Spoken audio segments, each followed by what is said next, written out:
Chapter 68. Another week had passed since the end of the small competitions. The large team competition, mech combat, gunfight, armored combat, and so on had also ended one after another. According to the ranking points of each competition, the top 10 universities could participate in the integrated warfare contest. Seven Lights was still 5th place this time, and the higher-ups of Seven Lights were very satisfied with this ranking. It was not easy to conquer a country, and even harder to defend it. However, the final ranking had not been decided yet. The integrated warfare contest's points accounted for 30% of the total points, and many schools had staged a spectacular comeback in the final integrated warfare contest. The electronic magazine, Gathering of Winds and Clouds, had reported some of the highlights of the contest in a special section. Unlike previous years, the topic that took up the most space this year was not the champion and runner-up of the large competitions or duels, but a guy who looked like a generic robot, Shadow X. Shadow X had set off a hurricane of attention on the sector championship platform on the first day of his appearance. Then, all kinds of unusual events happened one after another, and it was exactly because of his appearance that he attracted some of the military academy's seed students who had never appeared before. These students participated with Shadow X's participation, and left with Shadow X's withdrawal. All of the focus was on Shadow X. There was an authoritative critic who commented on Gathering of Winds and Clouds that Shadow X was a supernova that was in no way inferior to the military academy's top students. Some people said that the critic was exaggerating a little.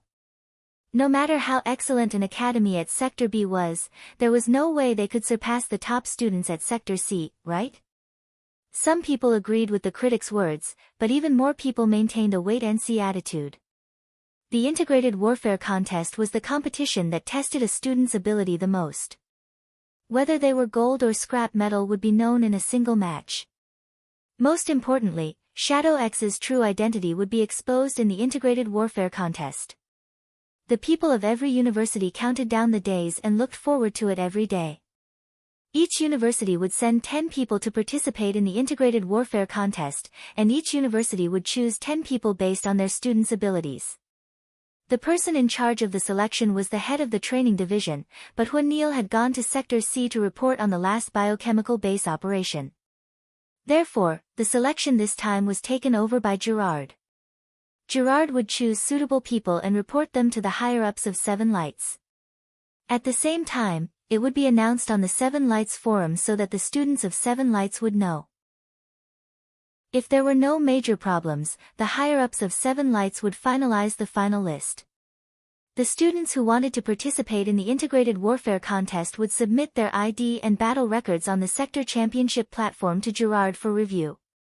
Normally speaking, the higher the battle record, the higher the chances of being selected. Everyone was eager to participate in the integrated battle. Anyone who thought they had some ability would report their information. When they graduated, if their graduation information included their experience in the sector comprehensive championship, then they would be in a much better position after they left campus. They could straighten their backs and shout boldly, "Look, we've participated in the sector championship." Gerard was lying lazily in his office, looking at the list of names and battle records on the screen in front of him.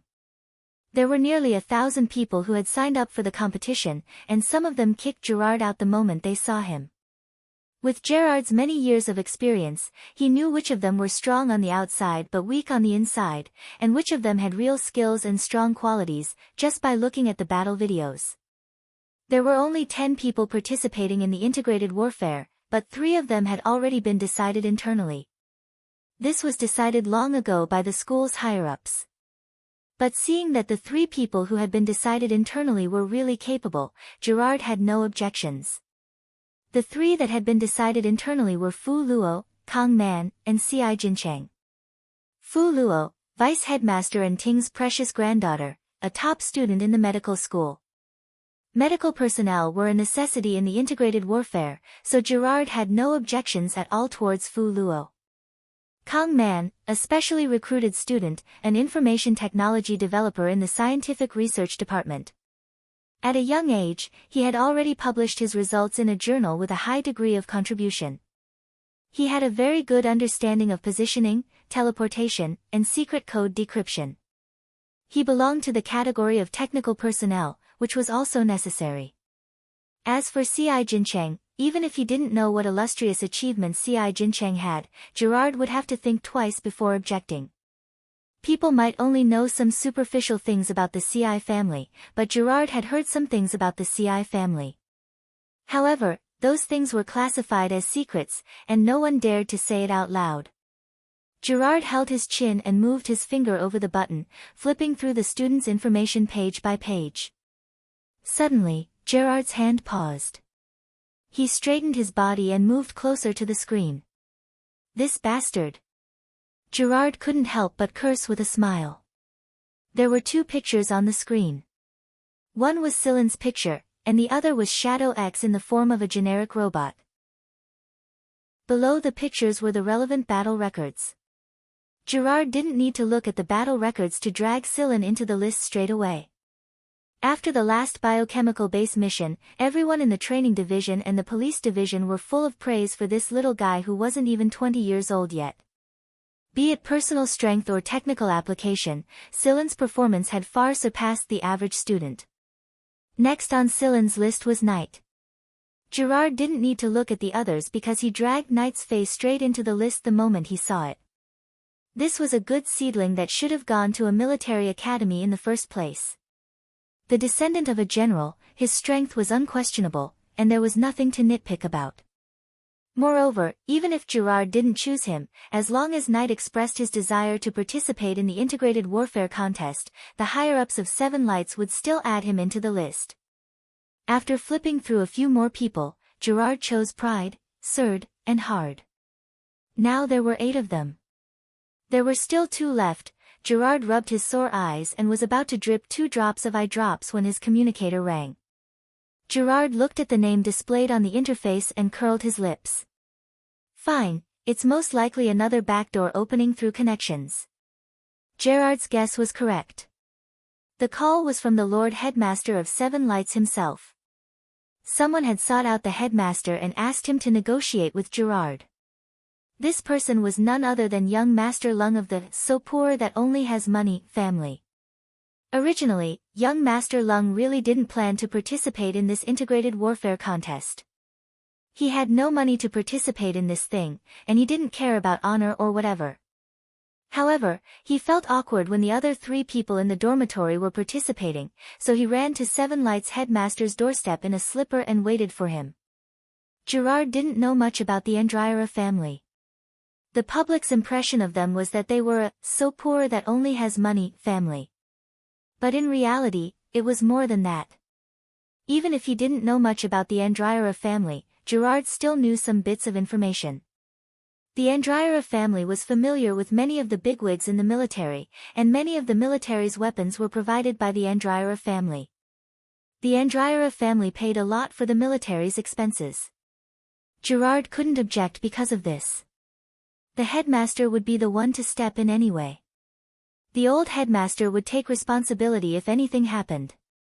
As for the last person, Gerard chose the 5th place of this single combat tournament. His name was Copley. As for why he was only 5th place, there was no need to explain. The military academy was right in front of him. The reason he chose this person wasn't just because of his results in the single combat tournament. It was more because of this person. Copley wasn't a normal human. He was a Hasenfess. A normal human's static plane of view was only 100 or so degrees, but a Hasenfess could see more than 270 degrees. Their eyes were more inclined to the sides compared to normal humans, which was why they had this advantage. Their wide field of view and sensitive vision made them better at investigation. This is it.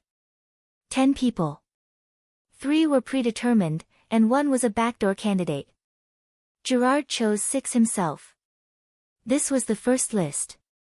After that, Gerard chose a few more candidates. After he was done, he submitted the list. Sigh, I wonder how the people in Seven Lights will react when they see Silen's ID. Chapter 69. Due to the integrated warfare contest, C.I. Jincheng returned to planet Seven Lights early. Inside the accommodation, Silen, Knight and Ci Jincheng sat in the living room and watched the past integrated warfare contests. There were 2 locations for the integrated warfare. First, they had to gather on an asteroid, planet CN976, which was overseen by the GAL army at the border between Sector B and Sector C. The teams from the 10 universities would undergo identity checks, be given tools and so on. Then, they would depart for their destination at the same time, another military-supervised asteroid CN300. While the trio were watching the video, the door to the accommodation opened, and Lung walked in proudly wearing his trademark singlet, flowery shorts and slippers. I can participate in the integrated warfare contest like you guys now.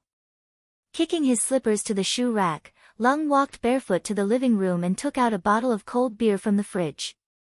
Then, he sat on the sofa like Sillin and the other 2. Seeing that Sillin and the other 2 did not respond, Lung shouted in dissatisfaction, "Hey, aren't you curious?" Sillin and the other 2 looked at Lung at the same time with a "curious about what" look on their faces. Lung grinned, "I woke up early in the morning to stop the Lord Headmaster and ask him to open the back door for me." Sillin and the other 2 were speechless. He was the only one who could walk through the back door with such confidence. Although the name list had not been finalized yet, it was certain that these 4 would be in the top 10. The next day, the list of 10 candidates was announced on the Seven Lights forum. After seeing the name list and information display, there would be unknown people loitering around Sillin and the others' accommodation at every moment, wanting to see what Shadow X's true identity looked like. Shadow X's information display that everyone was looking forward to was shockingly Duan Sillin's name. The first reaction of the Seven Lights students when they saw it was, "What the fuck, why is it him?" At the time, Alan wanted to cry but had no tears. Now he finally understood that he had been tricked by Sillin. Other than word games, Alan had also vaguely guessed some things. Sure enough, it was just like what his father had said. He had to trust his first instinct. Otherwise, he would be fooled. Although the name list that was announced caused a great commotion, in truth, there were not many who objected to it. There were still a lot of people who doubted the news that Sillin was Shadow X at first, but they were relieved when they thought about it. After all, he had participated in a military mission, gone to the battlefield, killed black mice, and was familiar with Knight and the others. Even if they wanted to object to it, they would have to consider whether they had the ability to do so. Since there were no major problems, the higher-ups of Seven Lights quickly made their decision and officially confirmed the list of 10, Fu Luo, Sillin, Knight, Surd, Hard, Lung, Pride, Ci Jincheng, Kong Man, Copley. It was worth mentioning that 6 out of the 10 were new students. It didn't matter if they were specially recruited students or not. In short, if they could achieve a good result in the integrated warfare contest this time, then this phenomenon would be used by Seven Lights as an advertisement. The day before the integrated warfare competition, the 4 of them were tidying up in the living room when Sillin's communicator suddenly rang. Not long after, Sillin walked out. "I'm going out for a while." Lung narrowed his eyes. "A date?" "No." Before he left, Sillin even snatched a bag of dried meat from Knight. "Holy shit, you better return it double when you come back." Knight yelled at the top of his lungs. Sillin waved his hand, indicating that he understood. Lung watched Sillin leave on a hoverboard and let out a vulgar laugh. "It's not a date." Who would believe that? Guess who Sillin is going on a date with? Is there even a need to guess? Of course it's Beauty Saw. He'll definitely give her a goodbye kiss. Knight opened the cabinet and counted how many bags of dried meat he still had. He planned to bring all of them with him tomorrow. Not necessarily. I heard that Ling Long from the research division is a little interested in Sillin as well. While saying this, Lung even purposely displayed Ling Long's image for Knight and Ci Jincheng to see. Not bad, right? She's also an elite of the research division. Before Lung could finish, the dormitory's doorbell rang. Who would come at this time? Lung muttered and reluctantly ended his sentence. He turned on the display and looked at the person standing outside the door. After seeing the image on the display, Knight and Ci Jincheng turned to look at Lung. Lung raised his hands. All right, pretend I didn't say anything. The person who came was Ling Long. This was the first time Ling Long came to their dormitory. After entering the room, Ling Long was obviously disappointed when she did not see Silin at first glance. Ci Jincheng looked at the time. Silin left for 2 minutes and 25 seconds. Judging by Silin's speed on a hoverboard, you won't be able to catch up. Ling Long frowned, looked at the decorations inside the dormitory and accepted the water Lung's robot passed to her. When is Silin coming back? That I don't know. Who knows what he and Beauty Saw are going to do? Lung did not know if Knight's words were intentional or not, but when Ling Long heard this, Lung clearly felt the pressure around him become much lower. The trio pretended that they did not see the pitiful cup in Ling Long's hand that cracked a few times and tidied up the things in their hands.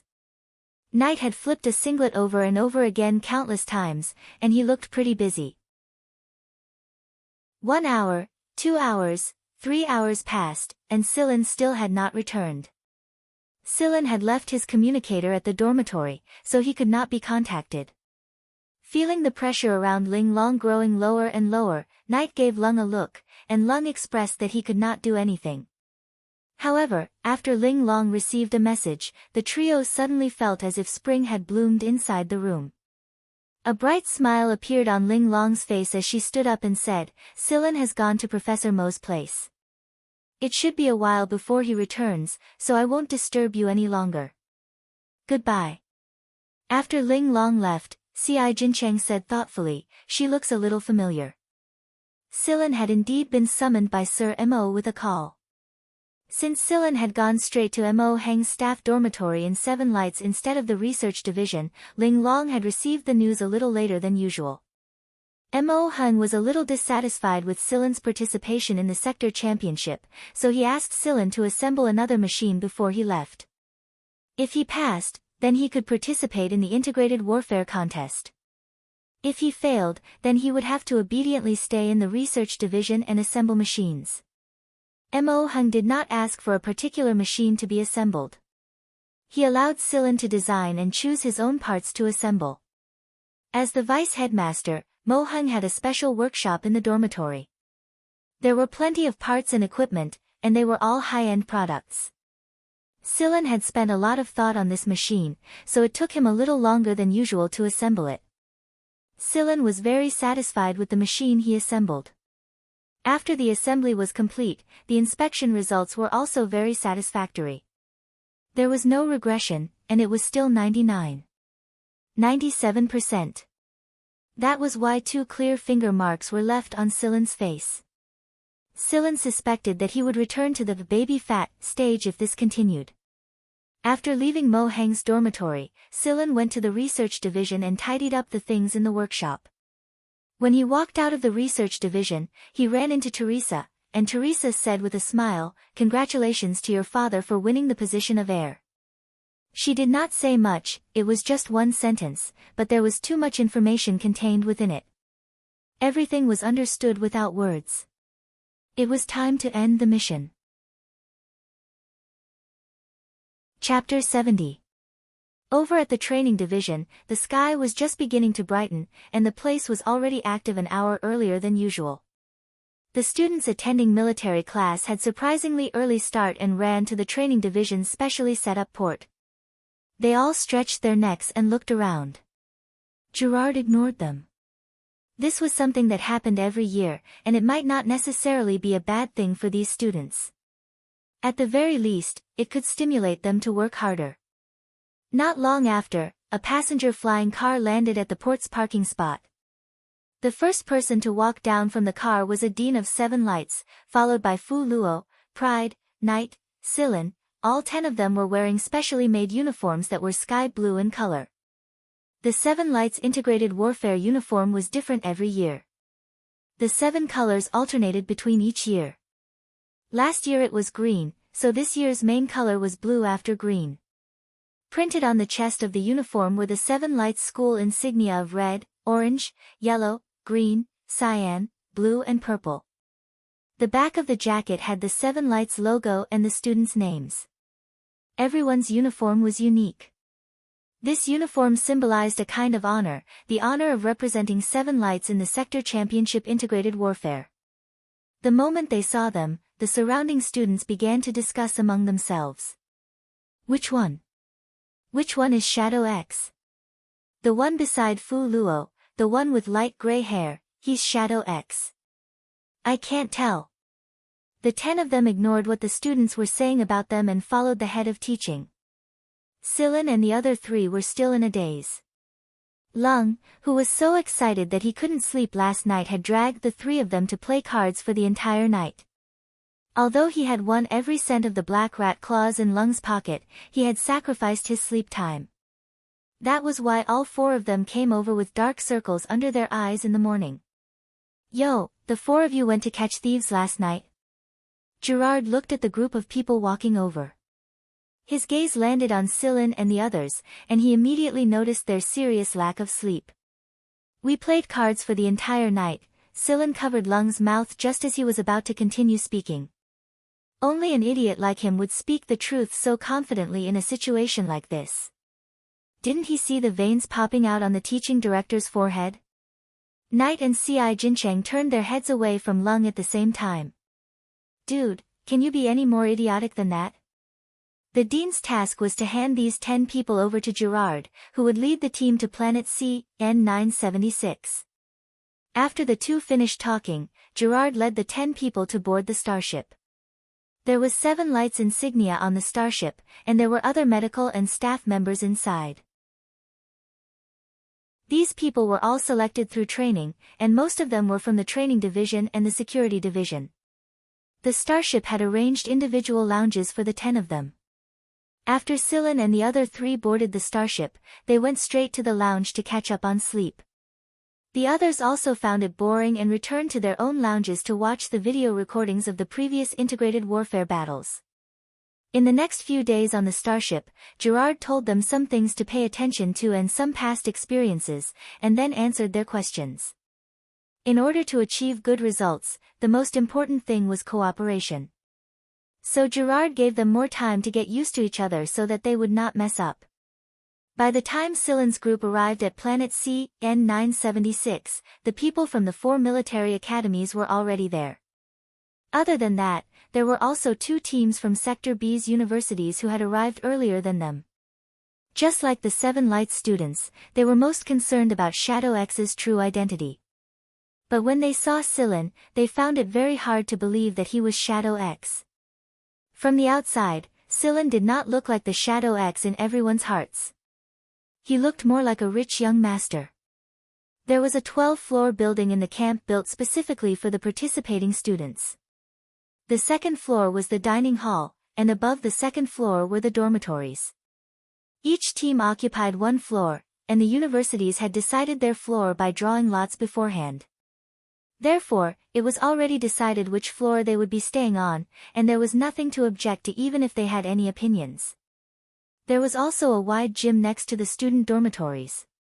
There were indoor gyms and outdoor gyms, and Silen and the others were familiar with the indoor gyms.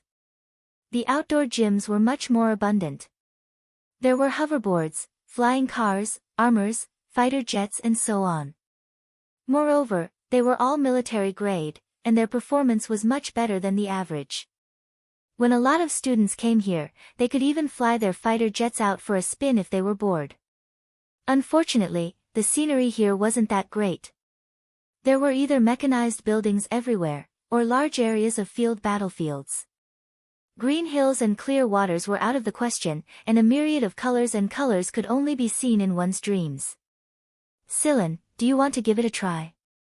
Knight hooked his arm around Silen's shoulder and pointed at the fighter jet parked on the field. Fighter jets might be a little new to other students. After all, they could only come into contact with them on the virtual platform, and not many people had flown real fighter jets before. But Knight came into contact with them at a very early age. Before he could even walk, his father had carried him on a stroll in the plane. Of course, Knight was staying inside the protective cabin at the time. Otherwise, it would have been more than enough to handle with Knight's infant physique at the time. Sure.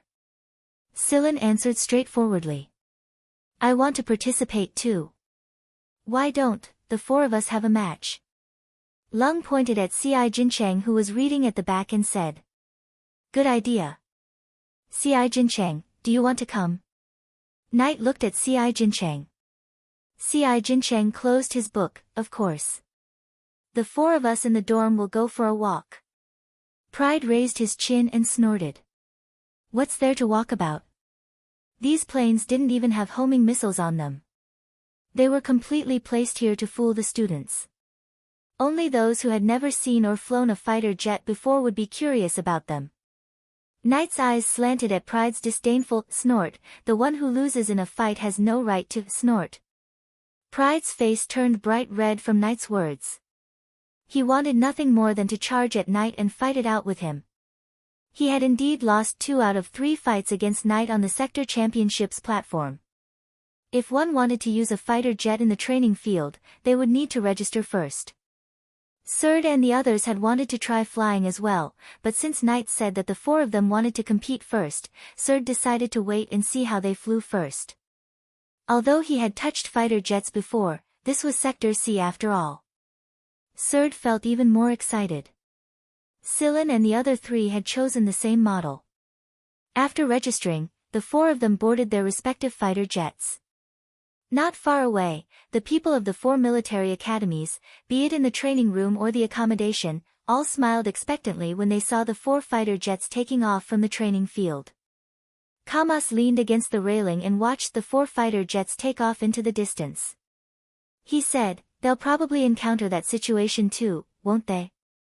Feng Haichao turned on the display device on his hand, and the hologram that popped up showed the images of the 4 fighters. Of course. Those people up there love to tease the students. Knight probably wouldn't have thought that something like that would happen in a place like this either. However, he wouldn't be able to notify the others when he discovered it. I'm so looking forward to it. Yu Lu yawned and moved closer to the hologram. Chapter 71. On the other side of the camp, the team leaders and the officers stationed at the camp were gathered together and chatting. The lowest military rank of the people in this room was Lieutenant Colonel.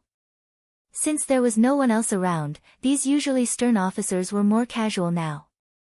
Judging from their tone of conversation, they were all familiar with each other. Gerard, why are you leading the team this time? Wasn't it always Huanil before? Someone asked. Everyone knew that the thing Gerard disliked the most was being a babysitter. Therefore, when Gerard and Huanil were sent to Planet 7 Lights, Gerard chose the security division and not the training division. Gerard did not have the patience to take care of those young masters and ladies in the training division. He could lead troops, but not students. If the things he learned from his superiors were applied to the students, they would probably lose a layer of skin in less than 2 days, even if they didn't die. Moreover, many of the students in 7 Lights had some background. Gerard wasn't afraid of them, but he didn't want to get himself into trouble. Gerard couldn't be bothered to deal with those twists and turns. That was why Huanil had been the one leading the integrated warfare for the past few years. Huanil has something to do, so I'll be leading this time. But you don't look like you're unwilling. You used to be an excuse, didn't you? The speaker kicked Gerard on the chair and said. It's mainly because the candidates this time are pretty good. I even picked 6 of them myself. Gerard wanted to laugh when he thought of those people in the team. God knows what kind of trouble those bastards would cause. You even picked 6 of them yourself? Only 4 of us were chosen by me, the other 6 were decided internally, another man complained. People like them always spoke with strength, but Sector B's rules were obviously a little more complicated. Sigh, let's not talk about those annoying topics. Being a babysitter is already annoying enough, and you still have to talk about them here. Someone slapped the armrest of the chair and said. The team leaders and station officers of the 4 military academies were amused. Thank goodness they weren't assigned to Sector B. Speaking of which, Gerard, you'll be back in a year, right? A station officer said. Yeah. Gerard couldn't be more excited at the mention of this. They all had 5 years of missions. Once the mission was over and they returned to the army, their military ranks would rise as well. Right now, both Gerard and Juanil were senior colonels. Their next step was to be promoted to Major General. Hey, congratulations on being free first. We still have 2 more years. Don't forget to treat us when the time comes. As they were talking, someone suddenly said, "Hey, Gerard, it's the kid from your team." Gerard looked at the screen that the man was pointing at and chuckled. Why is it these 4 guys again? The others also looked at the screen. There was a list at the side, showing the registration of the fighter jets. I knew Knight wouldn't be able to hold back. There were a few people here who were soldiers under Knight's father like Gerard, so they were familiar with Knight. This is the Shadow X they're talking about. One of them pointed at Sillin. There's even the eldest young master of the Andryra family. I heard that the old generals were so pissed off by the old Andryra family's old man that they almost vomited blood. They all knew about the trivial matters between the old Andryra family's old man and the military's elders. They quarreled almost every other day, but it had been almost 100 years, and they never got serious. Yet, they always liked to pick each other's faults and cause a quarrel. Some of the military's funds were swindled from the old Andryra family by the old generals. Those who could swindle things from the Andryra family were all old foxes. As for C.I. Jincheng, they tacitly avoided talking about him. They didn't want to talk about the surname, C.I., too much. Want to tease them? Nonsense, do you want to waste such a good opportunity? They've delivered themselves to our doorstep. Gerard dragged a chair over. Go ahead and tease them, these 4 guys have strong endurance. Roger, the officer rolled up his sleeves excitedly, flexed his fingers and chuckled mischievously. Other than him, the others in the room also dragged their chairs over and gathered in front of the screen, their eyes full of interest as they watched. At this moment, the 4 people who were happily flying in the air were still chatting leisurely. They hadn't entered their competitive state yet. In reality, most of the time, Sillin and the other 2 were listening to Lung's shouts through their earphones. Wow, there's a sea. I didn't expect there to be a sea here. Huh. Sillin, look, the shape of the reef area on the sea looks like the buttocks of a voluptuous beauty when she bends down. Sillin and the other 2. Wouldn't most people use the shape of a heart to describe it? Why does everything sound different when it comes out of this guy's mouth? Over at the surveillance room, Gerard facepalmed. He had already experienced this guy's idiotic nature, so he was somewhat prepared. Meanwhile, the few people leading the team in the room looked at the garrison officers with an expression that said, "So you guys like this?" The garrison officers were so angry that they wanted to run over and beat that guy up. That reef area was formed naturally, it had nothing to do with them. Now they finally understood why the old generals were always so angry at the old man of the Andryra family. There was a drill going on in the sea below, and the underwater explosion had raised the seawater there high up. Since it wasn't a regular drill, this area wasn't locked down. But most students who passed by this area in their fighter jets would be smart enough to avoid it. Oh, that's caused by a torpedo. Torpedo? How spectacular. It's an eye-opener.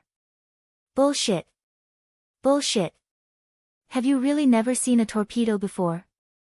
The number of torpedoes your family makes is enough to destroy an entire sector. The officers in the surveillance room were so angry that they wanted to pull out their guns and rush over. How could this bastard say the bullshit of eye-opening in such a SOSO tone so calmly? Gerard continued to hold his forehead. After a garrison officer opened his communicator and issued a few orders, someone on the warship on the sea opened fire at the sky. Although the people on the sea opened fire at the sky, their intentions were clear. They were only trying to force them away.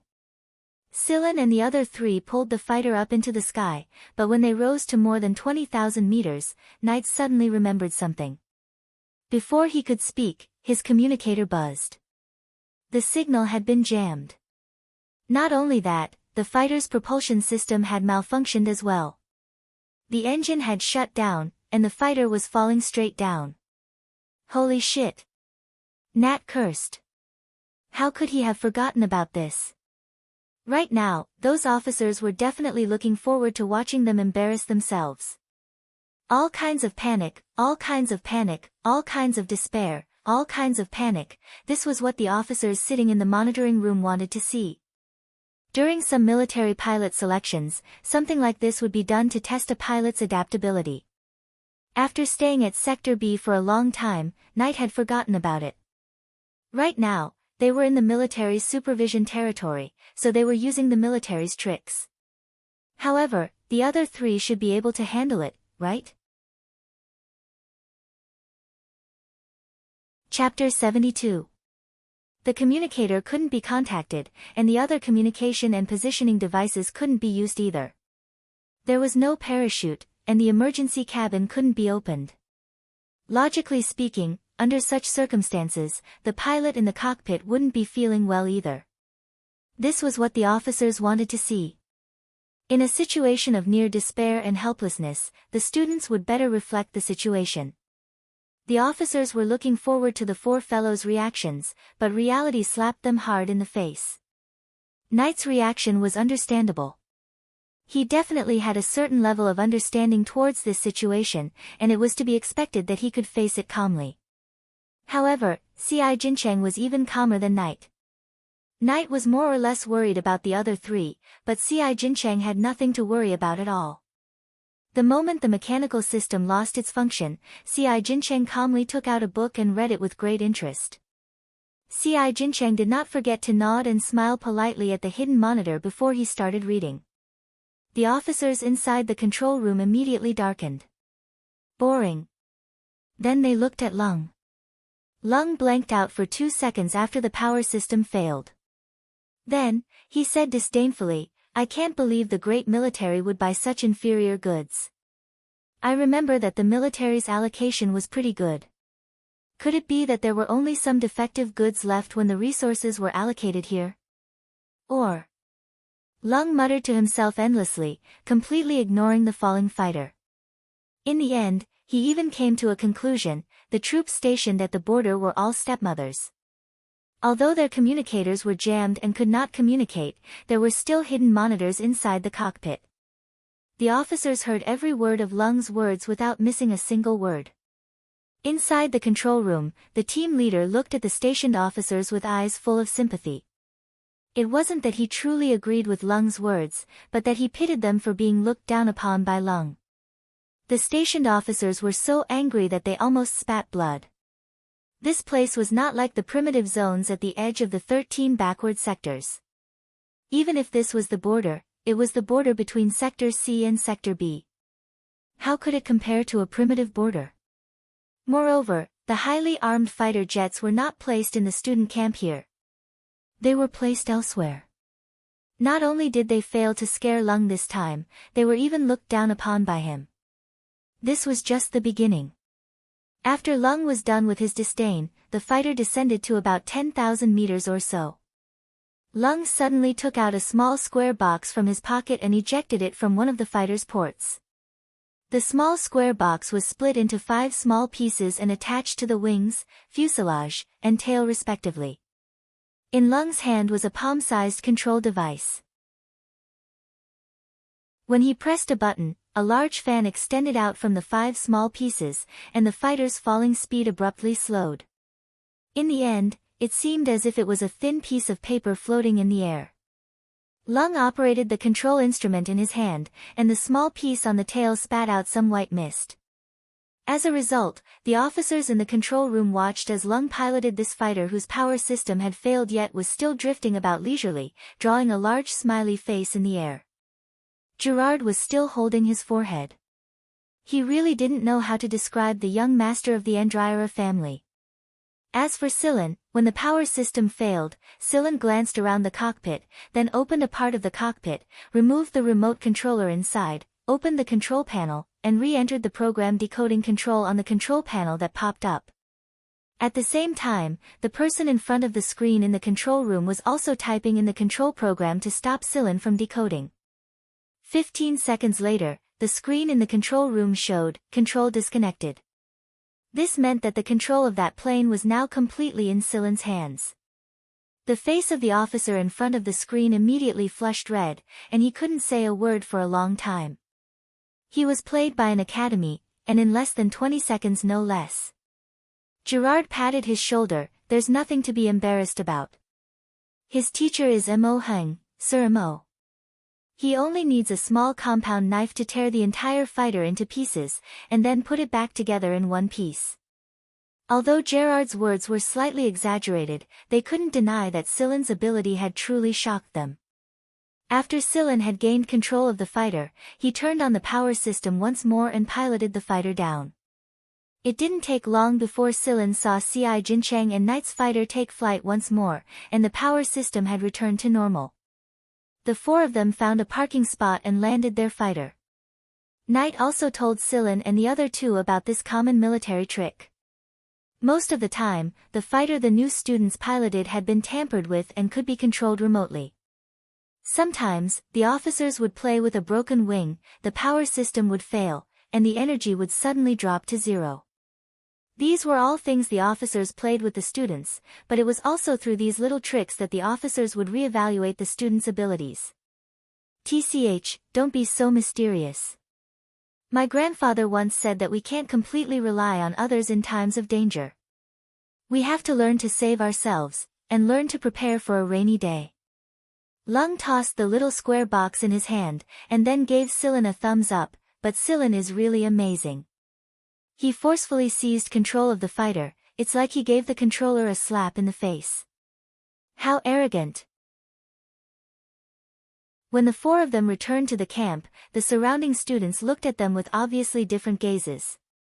Serd, Hard, and the others were very impressed by the fact that the four of them had been toyed with by their officers, and if they were the ones in that situation, they would definitely be laughed at by their officers. Although they didn't know how the four of them had handled it, it didn't affect their opinion of the four of them. The people from the military academies, on the other hand, had even more complicated gazes.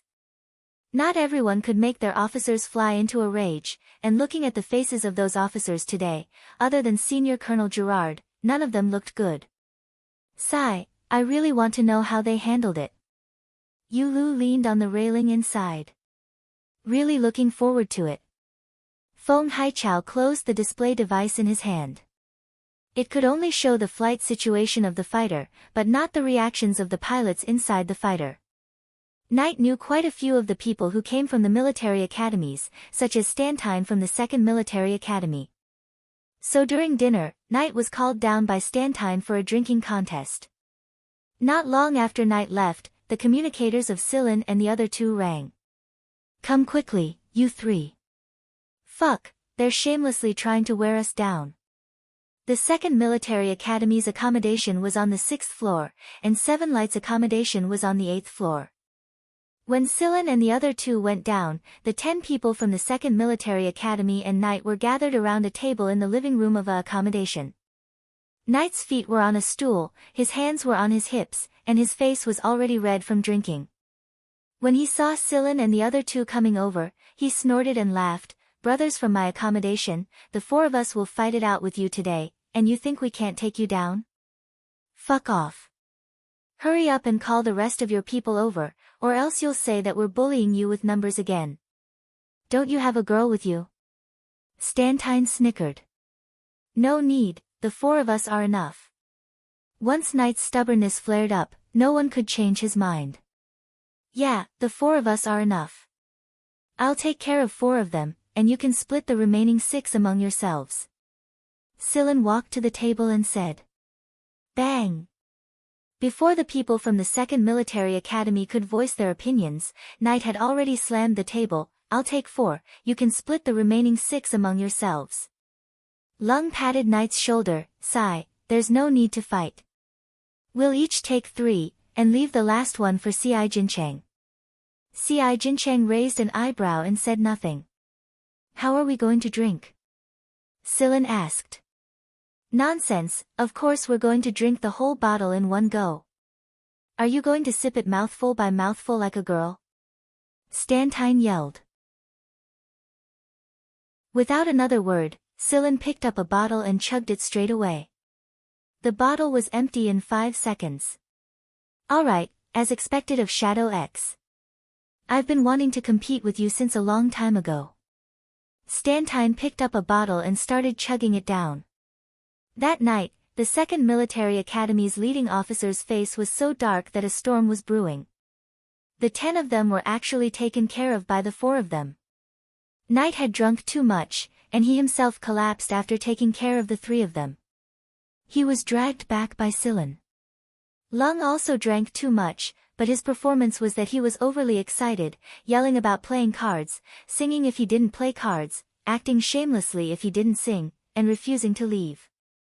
Sillin dragged Knight back upstairs first, and then came over with Ci Jincheng to grab one of Lung's hands each, forcefully pulling him back upstairs.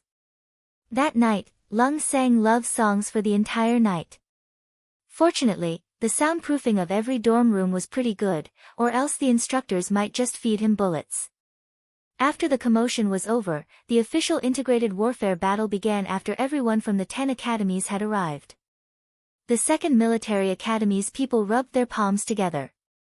They lost in a drinking contest, and were called up in the middle of the night by their commanding officer to sober up.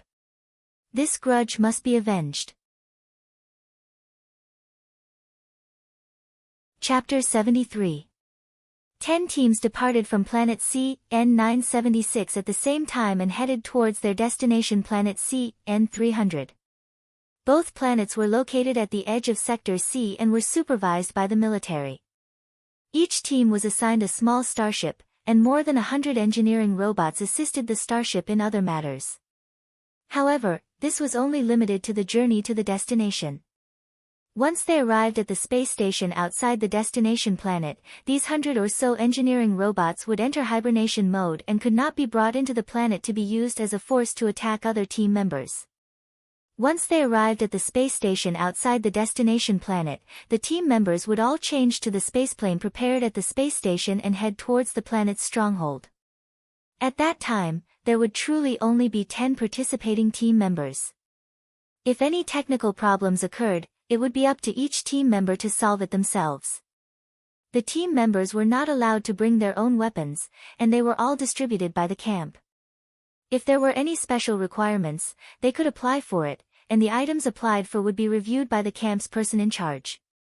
Only those who met the requirements could be brought in. Subspace containers were not allowed to be brought in, and food, energy boxes and so on were all distributed by the camp as well. This meant that the 10 teams were basically equipped the same way. Only a unified baseline could tell the strengths and weaknesses of each school's students. Gerard and the other team leaders were not allowed to go with the team members, and could only take another spaceplane. Moreover, they could only stay at the space station of planet CN-300 during the integrated warfare. They were not allowed to interfere with the students' actions. The students' mission was to gather 10 energy blocks, and whoever handed in 10 energy blocks first would be the first to complete the mission. There were a total of 100 energy blocks, and they were all buried beforehand. Only the person in charge of the project knew the location of each energy block. No one else knew anything about these energy blocks. Although on average, each team would be given 10 energy blocks, that was not the case.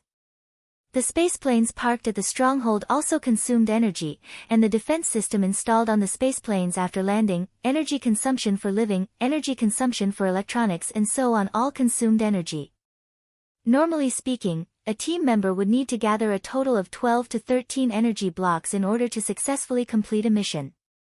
10 would be used to hand in the mission, and the rest would be used for energy consumption. 7 Light's 10-man team was led by Knight, and Sillin was the vice-captain. Knight might look like he couldn't be bothered with you on normal days, but he would become a lot steadier when he truly shouldered responsibility. The 10 teams from the 10 universities gathered at the port not far from the camp and headed towards planet CN-300. Asteroid CN-300 was the battlefield of the annual integrated warfare.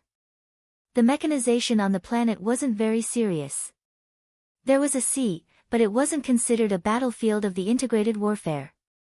There were also garrisons and monitoring stations on the planet, but these weren't within the scope of the integrated warfare.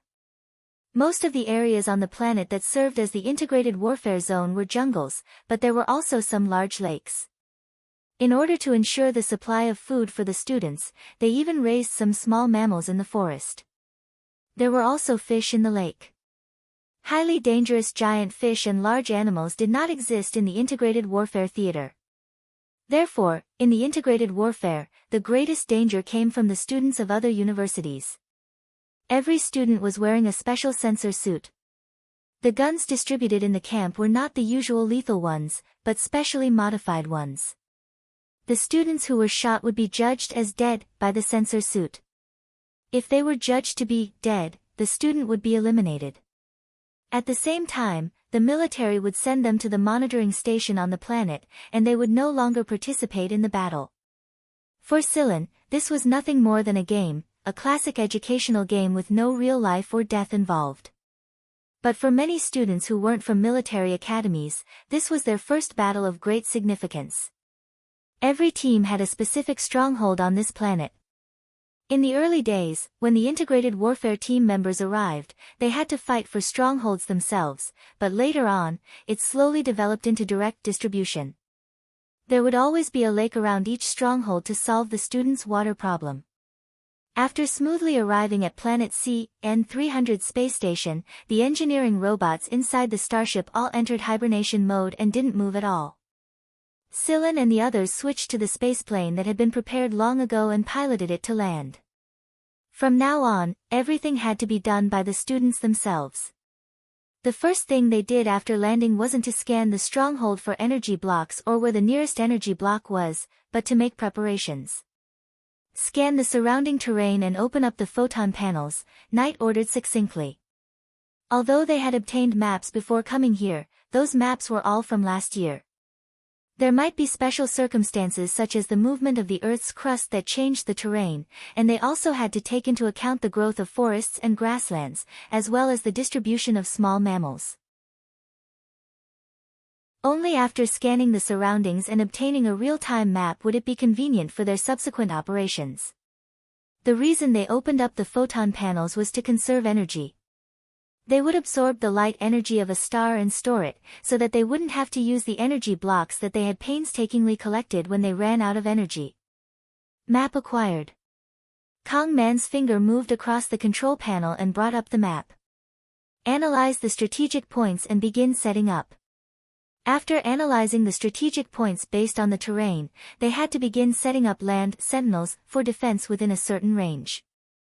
They would be able to sound the alarm in time if they were attacked by other team members. Other than that, they also had to set up traps and make corresponding changes according to their own needs.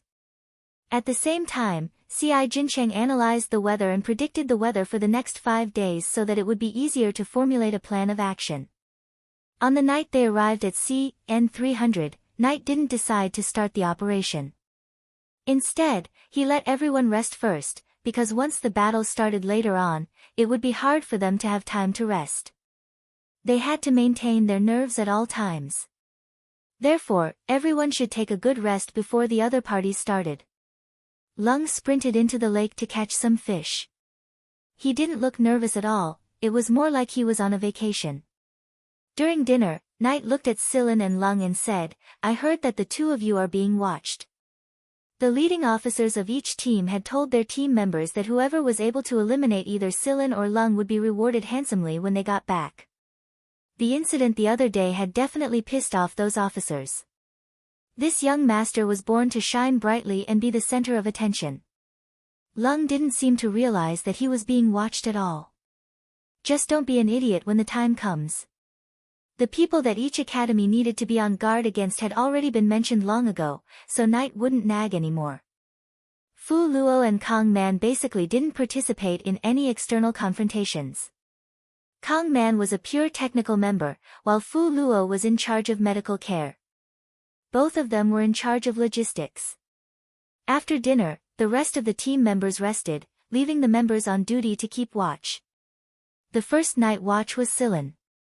He was the one who suggested it, and he had already had a good night's sleep on the starship when he arrived. He had to do something to keep watch. Chapter 74. What is this? Knight stared blankly at something placed on a table in the control room. Knight had climbed out of bed early in the morning. When he opened the control room, he found 5 fist-sized warheads placed on the table in front of Sillin. Knight was willing to bet that he had never seen a warhead like this being distributed in the camp. Because the integrated warfare rules stated that air-to-ground weapons were not allowed to be distributed. Serd, Hard and the others had also woken up early. They were also very surprised when they saw these 5 things in the control room. The 5 warheads had spiral patterns on them, like the threads on a screw. C.I. Jincheng's eyes lit up as he looked at the 5 warheads. There's something inside? That's right. Sillin nodded. C.I. Jincheng walked over and looked at the warheads carefully, then said, there's a probe inside? Sillin gave C.I. Jincheng a thumbs up and explained, according to the plan, Knight and Pride will fly us to Sand Border today. Although the plane is not equipped with offensive weapons, it can carry weapons. These 5 warheads are equipped with probes and jamming devices. Knight and Pride will fire these 5 warheads before the plane lands. They will burrow into the ground and send out signals from underground in order to cut off the Sentinel's defense network and investigate the surroundings. Sillin explained the functions of these 5 warheads to everyone. According to the rules of integrated warfare, the aircraft on the aircraft could not be equipped with offensive weapons. Normally, it could only be used to carry people. In the past, there were people who installed some portable weapons, but the results were not very good. Perhaps it was because many students were used to high-tech combat and had gradually neglected some of the most primitive, basic combat methods. Relying too much on high-end technology and weapons of mass destruction was not very meaningful to the development of students.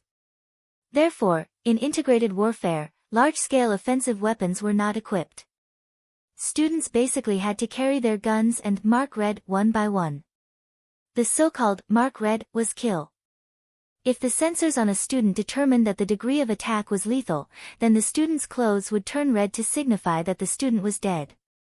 The marked red students could only stay where they were and wait for the garrison to come and pick them up. The students marked red would be brought to the monitoring station. Although they had already left the battlefield, they could still watch the battlefield through the monitoring station's screen. The academy closest to Sillin and the others was Sand Border Academy, who also hailed from Sector B. Sand Border Academy was ranked 8th in total points before the integrated warfare contest, and they were also a relatively famous academy in Sector B. According to Sillin's 5 warheads, Knight slightly adjusted the battle plan. If they succeeded, they would be able to shorten the time taken by 3 times. The less time they used, the greater the advantage they would gain. Some teams would look for energy blocks first, but there were also teams that would take care of the competitors that were closer to them first. As the saying went, how could one allow others to sleep next to one's bed? If they did not take care of this competitor, there would be greater resistance when looking for energy blocks. When that happened, the time wasted would not be just a day or 2. It was obvious that Knight had chosen to use a more forceful method. In the past, the other 4 military academies would also choose this method. Basically, the strongholds that were closer to the 4 military academies would be marked red the next day. Therefore, when Sand Border's people found out that the ones next to them were 7 lights and not the 4 military academies, they were so happy that their mouths were almost crooked. There was a huge gap between them and the 4 military academies, but generally speaking, the academies of Sector B were about the same in strength. There was no such thing as an absolute advantage. Even if 7 Lights had produced 2 experts in the form of Knight and Shadow X this year, Sand Border was not too afraid. They weren't military academies, so what the fuck was there to be afraid of? There were 7 people participating in the attack this time.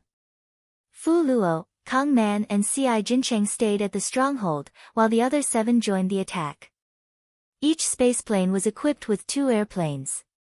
Knight and Pride piloted 1 each. Knight brought Sillin, Lung and Copley, and Pride brought Serd and Hard.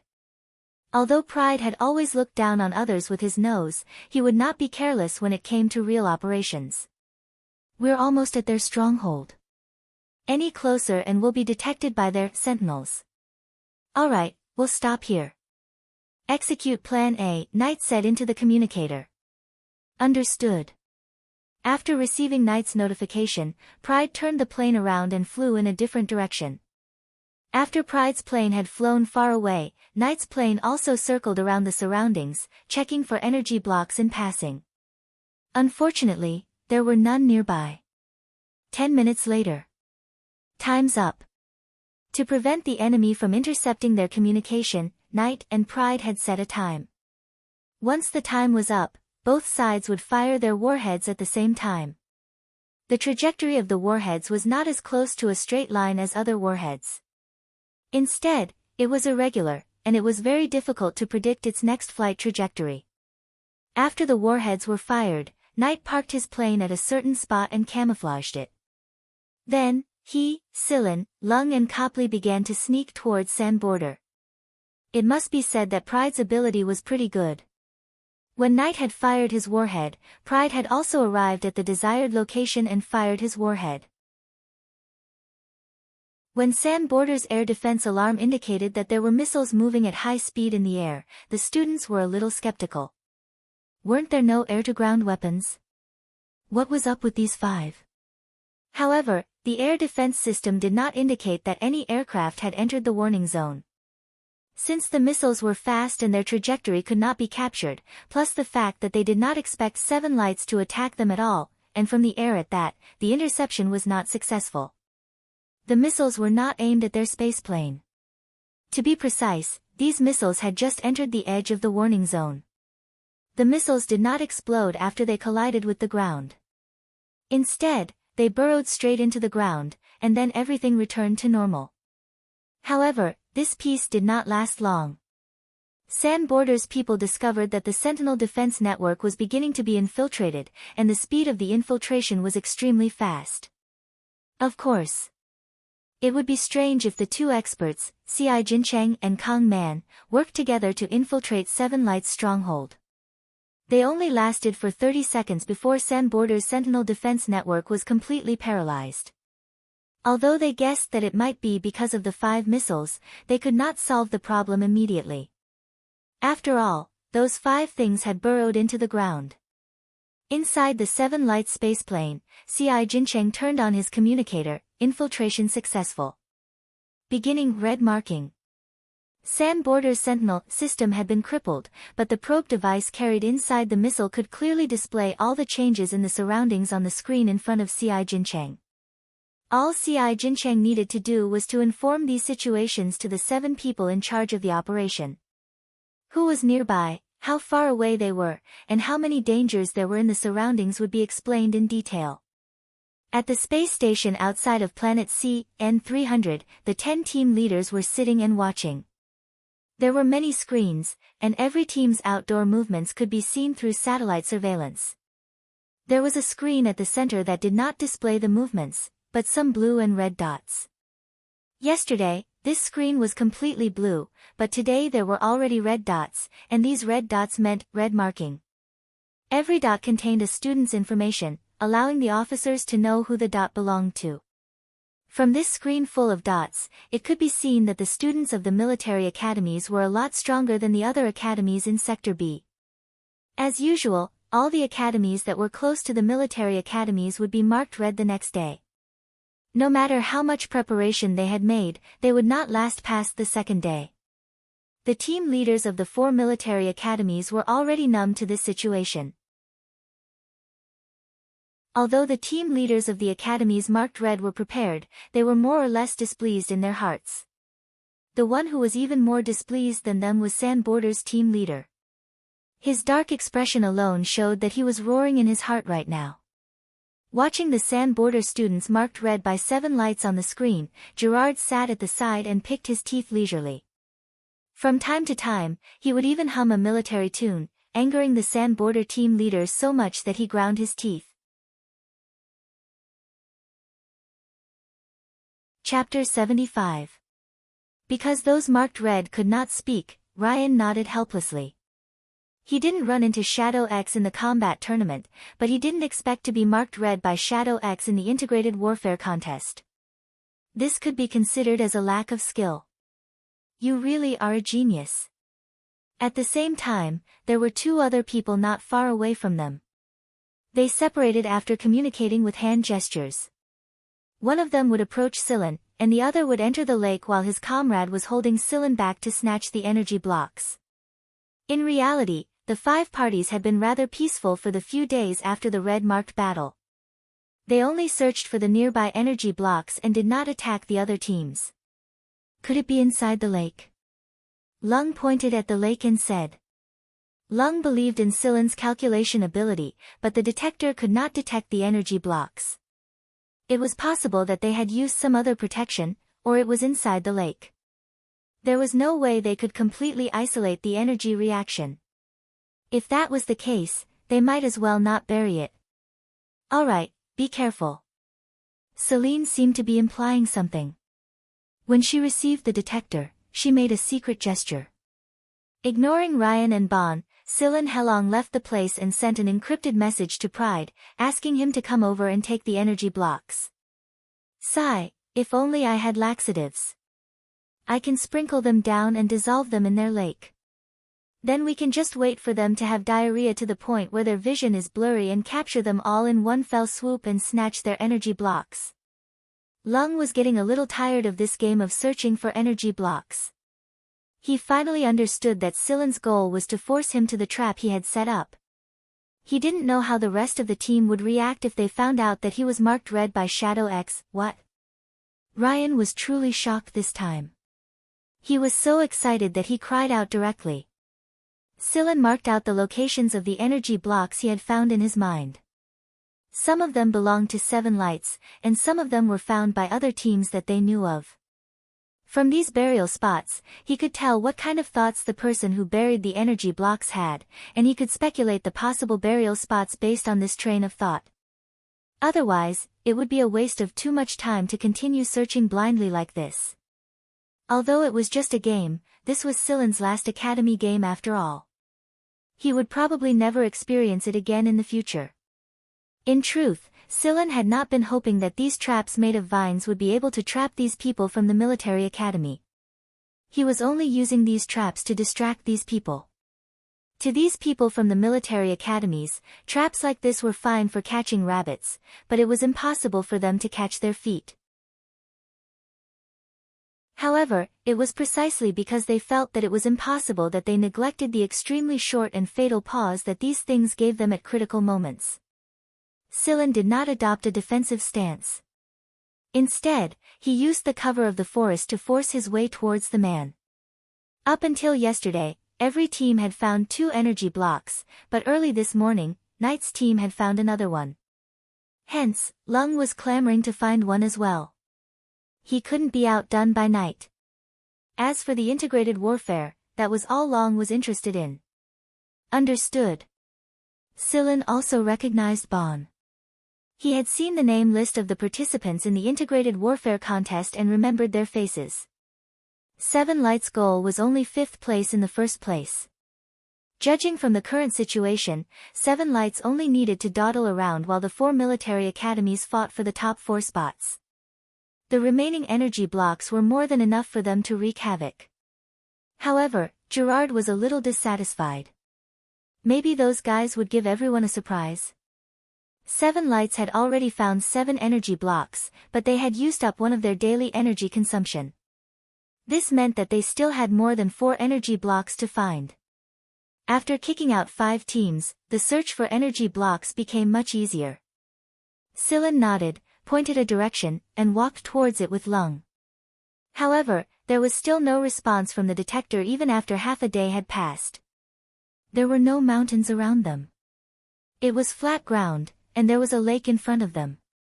After the red marking battle on the second day, half of the 10 teams had been kicked out. Lung. Since he was marked red, the man immediately lay down on the ground and made a strong gesture at Silen. Lung sat down against a tree and pulled at the leaves beside him in boredom. Not far away, Silen closed his eyes and pondered. The man was a little anxious. He knew that Silen was Shadow X, but he didn't expect Silen to approach him so quickly. Moreover, Silen had basically dodged the moment he was about to shoot, as if he could predict it. He knew that Silen was pressing towards him, but he couldn't stop him. The man could only retreat one step at a time. If a bullet could penetrate a tree trunk, it would definitely hit Silen. However, although the guns distributed by the camp were almost as fast as real guns, it was difficult enough to kill a person, much less penetrate a tree trunk. Silen used this to his advantage and swiftly closed in on the newcomer. Whoosh whoosh whoosh. The bullets hit the trees that Silen passed by in a flash, but they didn't touch Silen at all. When he saw Silen open his eyes, Lung perked up. Are you done calculating? Twisting his neck, Lung took off his jacket, accepted the detector in Silen's hand and jumped into the lake. Not long after, he popped his head out and said excitedly, "There's a reaction, and there are 2 of them." Silen's hands weren't idle while he was closing in. Bullets flew towards the man at tricky angles, but the man was an experienced man. He was able to dodge the bullets while retreating into the forest. Suddenly, there was a thud. Lung was holding 2 energy blocks tied together with rope in one hand, and the unconscious man in the other. Lung tossed Bon to the side and smiled until his eyes were slits. Now we've found 4 blocks, one more than Knight and the others. Let's see how that punk can still show off in front of this young master. The 6 people on patrol were divided into 3 groups. Lung and Silen were in one group, Knight and Copley were in another, and Surd and Hard were in another.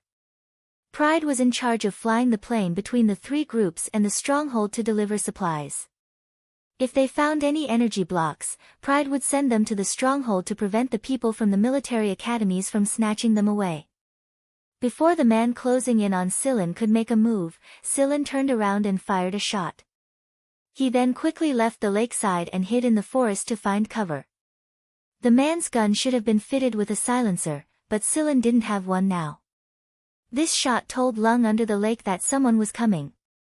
He had sensed someone nearby earlier, so he made a hand signal to tell Lung to be careful.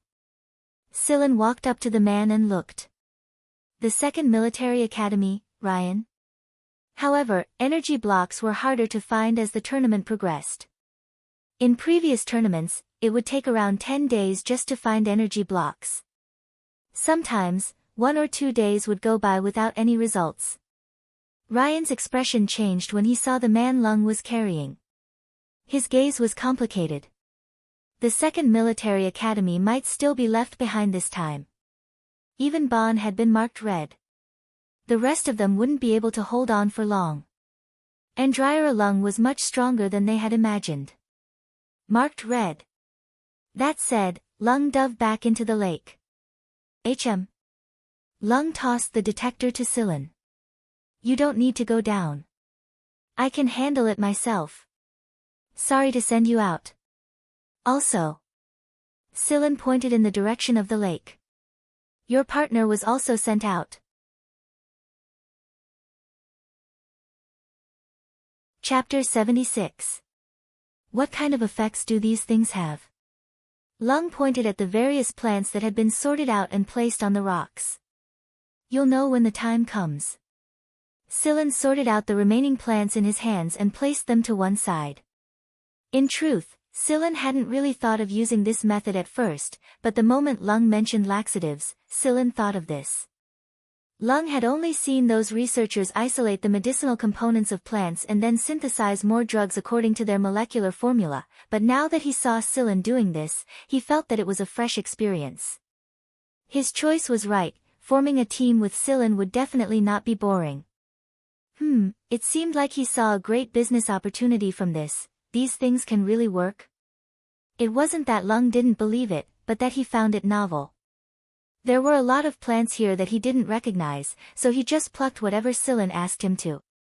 Moreover, the treatment for each plant was different. Some flowers needed pollen, while others needed nectar or petals.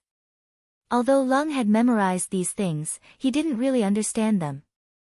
Silen pointed at the harvested herbs and said, before we entered the mechanical era, humans didn't have drug synthesizers, injection tubes, antibiotics, analyzers, or any electronic machinery at all. But they were still able to create all kinds of drugs, be it poison or tonics. They used the most primitive methods, and with these, they were able to concoct the drugs we need. We can poison them just like this and make them have diarrhea. Lung narrowed his eyes, as if he could see the scene of those people from the 4th Military Academy bowing together. No, it's useless to poison the lake water. Drinking water is filtered and detoxified. Don't touch those herbs. Sillin threw a rock over, hitting Lung's hand that was touching the herbs. These are just grass, and didn't we touch them when we were in the forest before? Lung looked at his right hand. There was a red rash on the hand that had just touched the herbs, itchy and numb. However, this person didn't seem to notice it at all, smiling like he was asking for praise. See, it really works. What are you laughing at? Can you be any more stupid? Sillin wanted nothing more than to send this idiot flying with a kick. Next to it was a bottle carved from stone. There were a few other herbs soaked in it, and there was also the fragrance of nectar. Sillin poured some out and applied it to Lung.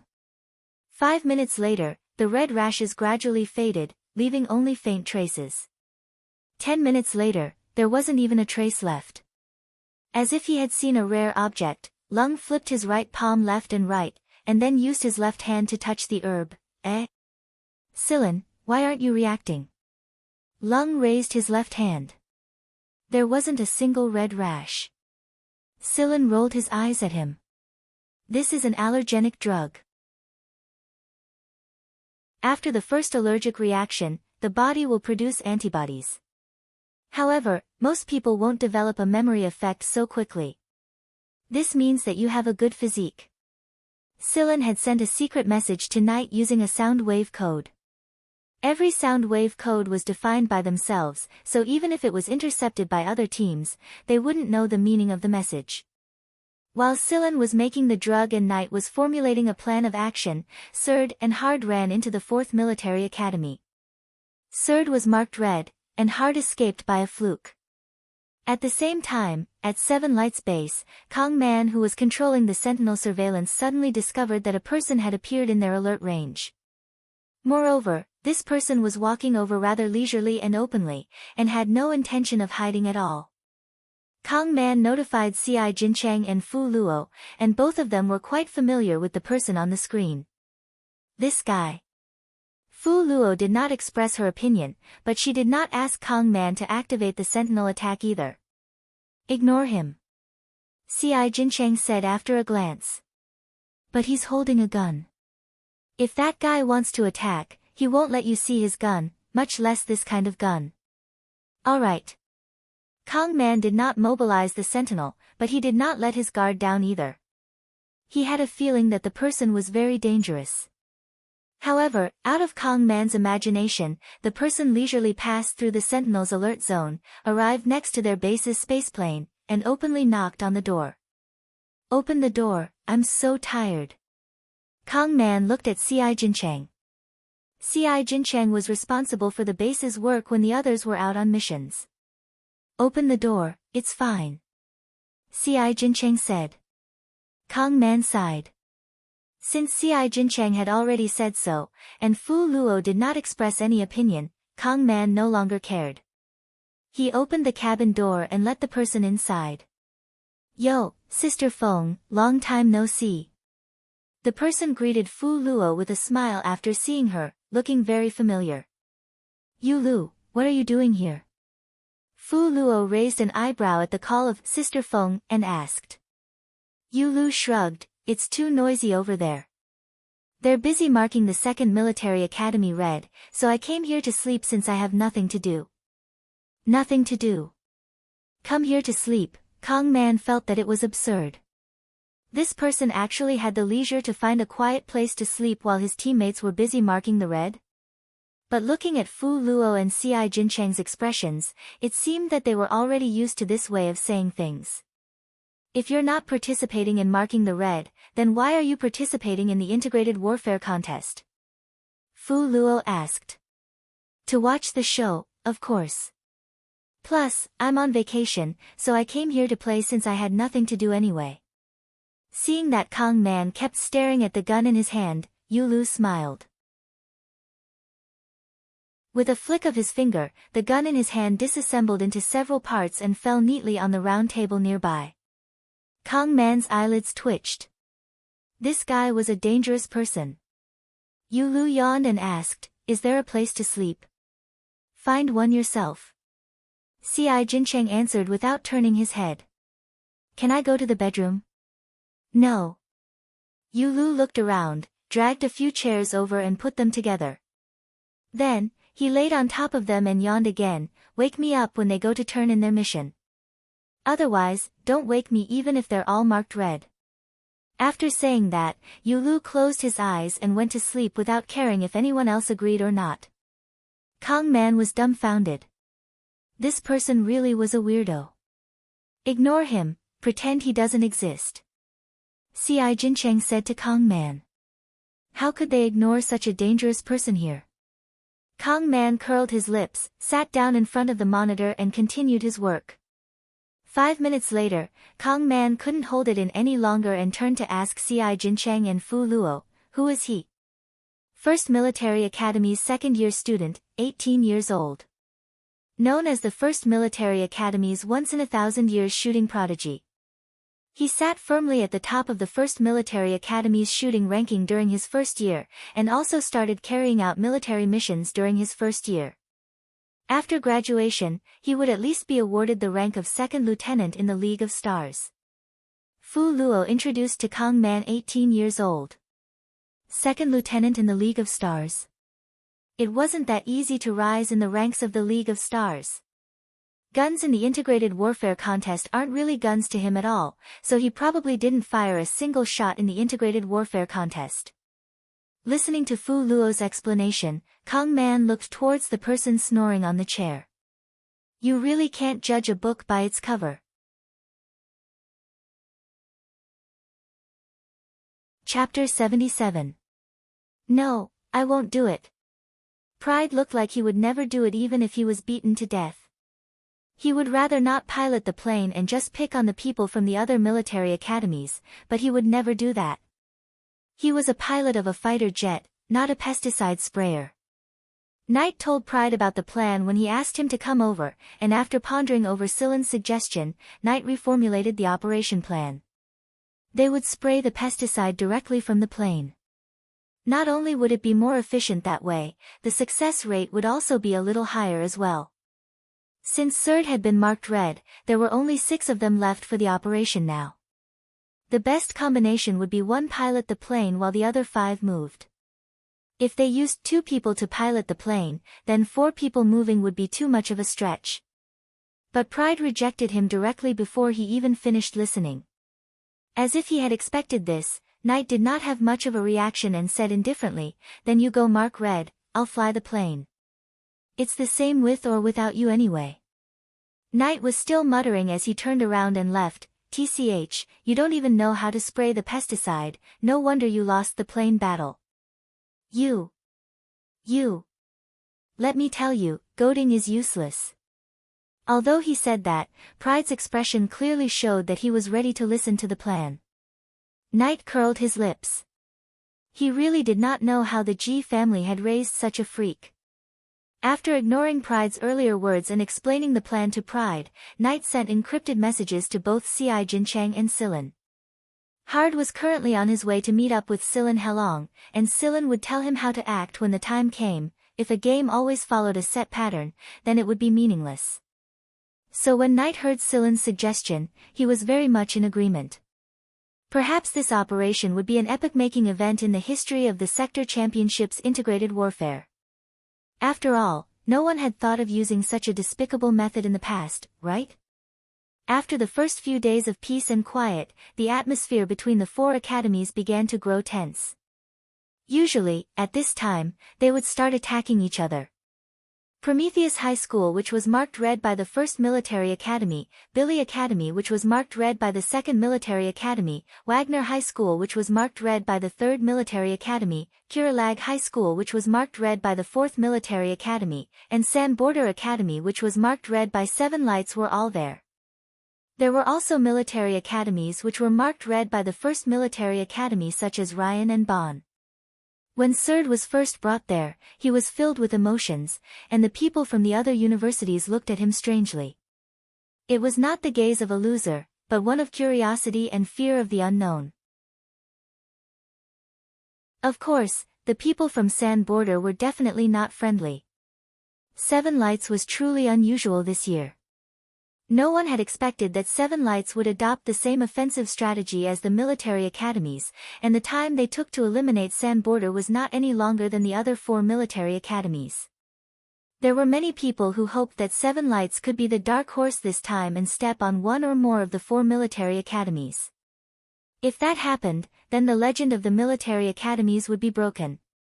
When Ryan and Bonn were brought to the surveillance station, many people looked as if they had seen a ghost. Bonn especially, he was a special class student. Although they had never seen him participate in the sector championships arena before, it was publicly acknowledged that Bonn was stronger than Ryan. There were a lot of screens in the surveillance station, and through the multi-angle view of the satellite array, it was possible to watch the actions of the people who were not marked red. Every academy and every student's focus was different.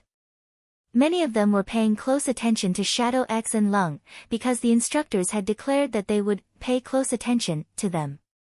But now, they no longer had that chance, so they could only wait and see who could mark these 2 people red.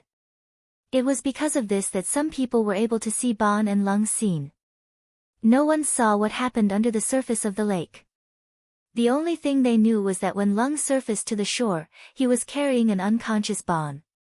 Then, he threw Bonn on the shore and marked him red. At that moment, many people could not help but shudder, including a couple of military officers. In truth, Bonn himself did not know what happened at the time.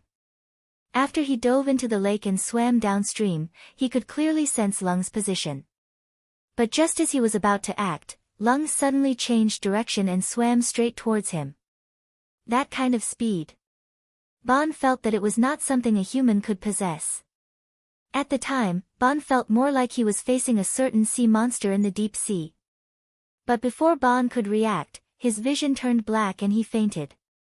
When he woke up, he was already at the surveillance station. It was exactly because Seven Lights was the center of attention that when Serd was brought here, many people tried to strike up a conversation and fish for information. However, Serd was not in the mood to deal with other people right now. Since he was marked red, Seven Lights' operation team would probably make some changes. Serd switched his observation point and observed the actions of every person in Seven Lights. After cooperating with them for so many days, Serd had some understanding of their operation methods. Suddenly, Serd's hand paused as he pressed the switch button. He zoomed in on the image, and when he saw clearly, he immediately narrowed his eyes. This was because when he switched to Pride's observation point, he discovered that there was a device on Pride's plane, and Serd was absolutely certain that it was Silen's handiwork. What kind of dirty trick did Silen come up with this time? Serd prepared to lock his observation point onto Pride. He knew that this thing Silen had installed on the plane would definitely be the fuse if there was an operation. Moreover, it was definitely the highlight of this operation. When someone saw that Serd had locked his observation point onto Pride, they also adjusted their observation point and stared at Pride. Although they did not know what was going to happen on Pride's side, since Serd had chosen to lock onto Pride's point, they would do the same. Serd was a Seven Lights member after all, and they should have some sort of tacit understanding with each other. Yes, something was definitely going to happen. At the same time, there were also some students who did not notice Serd's actions and were observing the other people in Seven Lights who began to shout, "Seven Lights is playing with fire this time. It looks like they're taking action, and it's against the 4th Military Academy." Seven Lights group was heading towards the 4th Military Academy's stronghold. They're actually targeting the 4th Military Academy's stronghold. Isn't that a little too bold? Some students began to pay serious attention when they heard these words, but even more people chose to pay attention to the 1st Military Academy right now. This was because the 1st Military Academy and the 2nd Military Academy were in a heated battle right now, and the battle between the military academies was very entertaining, intense, and enjoyable to watch. That was why they chose the first military academy between Seven Lights and the first military academy, and that was why they would regret it later on. Half a day ago, the 3rd Military Academy had attacked the 4th Military Academy's stronghold, but the 4th Military Academy's personnel had returned quickly, and their defense was excellent. After both sides had one person marked red, the 3rd Military Academy's personnel saw that their attack was futile, and logically speaking, it was unwise to attack the 4th Military Academy's stronghold at this time because almost all of the 4th Military Academy's personnel had returned to the stronghold, and the person who marked Third red had also returned to the stronghold. An hour later. Holy shit, what the hell is this? The people who had pointed their observation point at Pride roared.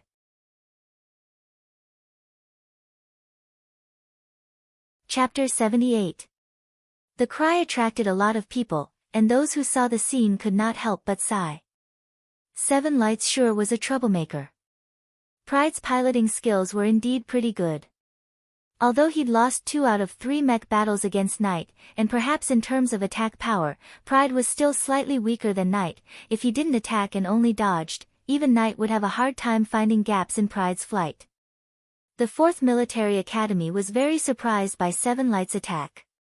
They actually chose this time to attack their base when all their members were present. Had Seven Lights gone mad this time? But in the Sentinel alarm, only Pride who was piloting the plane appeared. No one else from Seven Lights could be seen. However, since Pride was here, the others could not be far away either.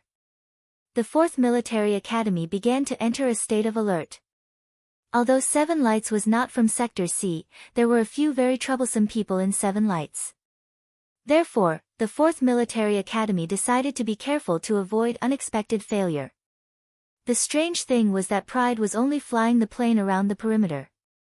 The Sentinels outside the 4th Military Academy's base did not have much firepower, and their ground-to-air firepower was lacking. This was why Pride could leisurely circle around the perimeter. Ignore him. Let him do as he pleases. The 4th Military Academy's captain said. He felt that Pride would not do something like this because he was bored to death. There must be someone behind this, and Seven Lights was definitely plotting something. Therefore, he chose to deal with the situation with inaction.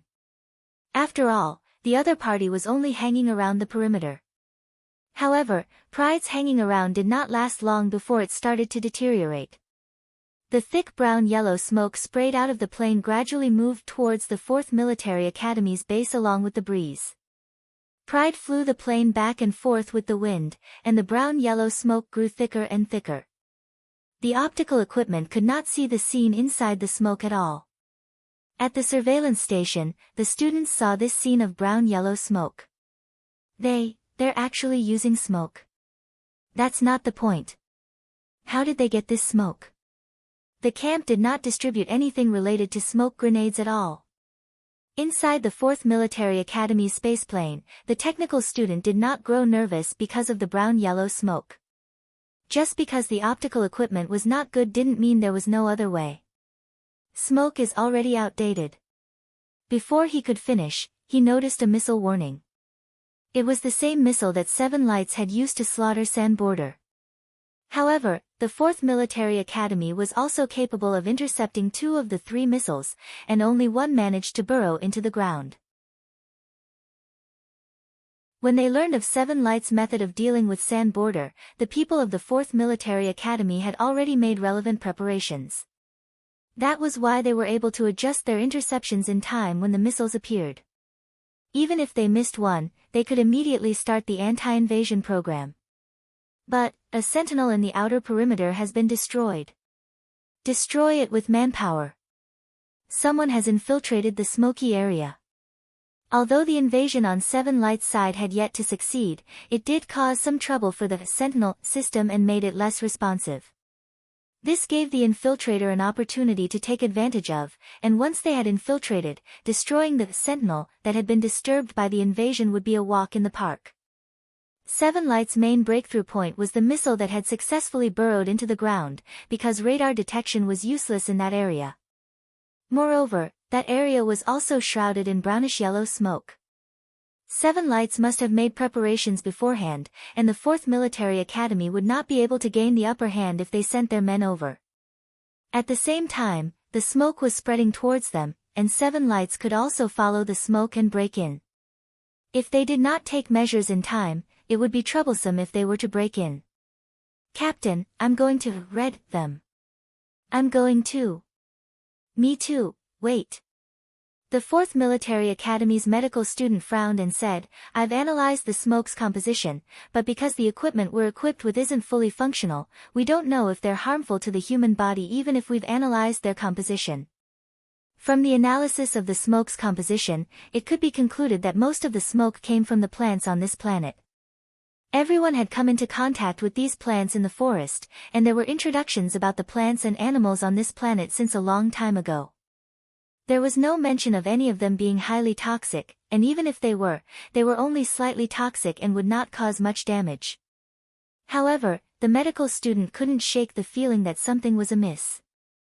Although every one of them looked harmless, there was no guarantee that they would be lethal if they were mixed together. Because of the smoke, there was no telling if the 7 Lights people were wearing protective gear, and they did not have equipment with more complete functions to conduct an in-depth analysis. There was no way to determine the harmfulness of the smoke. Back at the camp, they were routinely issued a head-to-toe protective suit, but for the longest time, very few people participating in the integrated warfare contest would wear it. It was because it would slightly affect their movements after wearing it, and in a battle between experts, the slightest bit of shadow was fatal. Therefore, more people would not wear protective suits. For safety's sake, 2 of the 4 people who went out wore protective suits, and the other 2 did not, but they did wear gas masks. It did not take long after the quartet entered the smoke zone to discover an anomaly. First, the 7 Lights people were not wearing protective suits, so the 2 4th Military Academy people who were wearing protective suits were taken out by Knight and Scylla each. Second, the 2 4th Military Academy people who were not wearing protective suits discovered that a lot of red rashes had appeared on the surface of their bodies where they came into contact with the smoke. They were itchy and numb, and they were showing signs of spreading to their surroundings. Even though they were trained, it was very difficult for them to endure this forever. At the same time, they had to stay alert for any attacks around them. However, the duo did not last long before they were marked red as well. The 2 people who were marked red because they were not wearing protective suits wanted to cry but had no tears as they stared at the red rashes on their bodies and lay on the ground like corpses. Yo, you 2 look pretty comfortable. Lung walked over with an infuriating smile on his face. You guys are so fucking despicable. To think that you would use such a thing. One of the people lying on the ground said. All's fair in war. This is called skill, understand? It was obvious that the duo understood it as well. It was just that they felt uncomfortable on the inside, and that was all they said. Lung looked at them with a pitiful expression on his face. He took out a bottle and poured the liquid inside on the 2 men's rashes. When he saw that the red rashes were gradually receding, Lung turned around with a smug look on his face. As expected, this young master has the potential to be the savior of the world. The 2 people lying on the ground really wanted to violate the rules and shoot this bastard red. It's obvious that this thing isn't something you, young Master Lung, can make. What the hell are you showing off for? At the surveillance station, the students could not see the situation inside the smoke. They only knew that the 4 people who went in were marked red. What the hell is going on? The 4th Military Academy is screwed this time. 7 Lights is truly amazing. I didn't think that they would actually be able to hack a military academy team. Surd was very happy right now. He was the one who was marked red by the 4th Military Academy, and now that the 4th Military Academy had been forced into such a state, it was obvious that they would not be able to hold on much longer if this continued. Surd felt a wave of satisfaction when he got his revenge for being marked red, but he regretted that he was not able to participate in this significant red mark battle. At first, the 2nd Military Academy thought that they would definitely be at the bottom this time. Due to Ryan and Bond's accident being marked red, the 2nd Military Academy's strength had greatly decreased. This was also the reason why the first military academy had set their eyes on them. However, they did not expect to receive another piece of news at this time. The fourth military academy had been completely wiped out, and they had been wiped out even earlier than they were. The second military academy's originally heavy hearts immediately lightened up.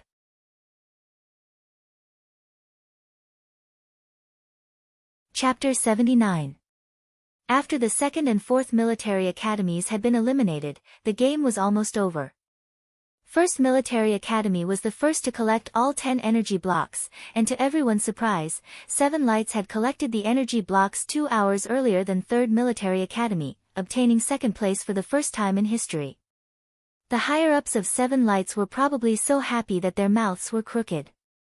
God knows how many people would rack their brains to squeeze into 7 Lights next year. In the space station, the officers were sitting inside the observation room. Unlike when they were at the camp, the observation room was quieter right now. The officers were all silent, and everyone except Gerard looked like they were deep in thought. Gerard was very happy. These kids sure lived up to expectations. He had to thank Juanil for not having the time this time, or this cushy job would never have fallen into his hands. Although he was a little reluctant when he took over, now it looked like it was a cushy job indeed. Gerard, just what is that kid's background? The leading officer of First Military Academy pointed at Sillin on the screen with his chin and asked. He's from the Duance family. I don't know how he grew up to be like this. Gerard expressed that he did not know either. About that modified missile, it's not something an ordinary engineer can do. Also, Sir Mo probably didn't teach him to make that thing, did he? Although it was theoretically possible to make something out of those materials, in reality, the officers had yet to see any of their integrated warfare students able to do so. The first time 7 Lights used that modified missile, there were 5 of them, and they had all been used to slaughter Sand Border. The materials inside the spaceplane were only enough to modify 5 missiles, and after the slaughter of Sand Border, Sillin had dismantled some usable materials from Sand Border's spaceplane and made the 3 missiles used to attack the 4th Military Academy's stronghold later on. I don't know about that. Why don't you ask Sir Mo? Gerard said helplessly. The leading officer of 1st Military Academy shook his head like he was having a cramp. I'm not going. Actually, this kind of talent can totally be absorbed into the army as soon as possible. It's too wasteful to let him develop outside. Another officer lamented. Gerard squinted at him disdainfully. You think we haven't tried? During the last 7 Lights mission, that kid performed very well, and he was even chosen by a lieutenant general sent down from above. Later on, that lieutenant general went to Sir Mo to ask for him, but Sir Mo scolded him so hard that he didn't even dare to make a sound on the spot. Even Juanil and I were scolded so badly that we couldn't even lift our heads for a few days. The moment we saw Sir Mo's car, we ran away as fast as we could. The others fell silent. They had some understanding of Mo Hung, so they could imagine what had happened.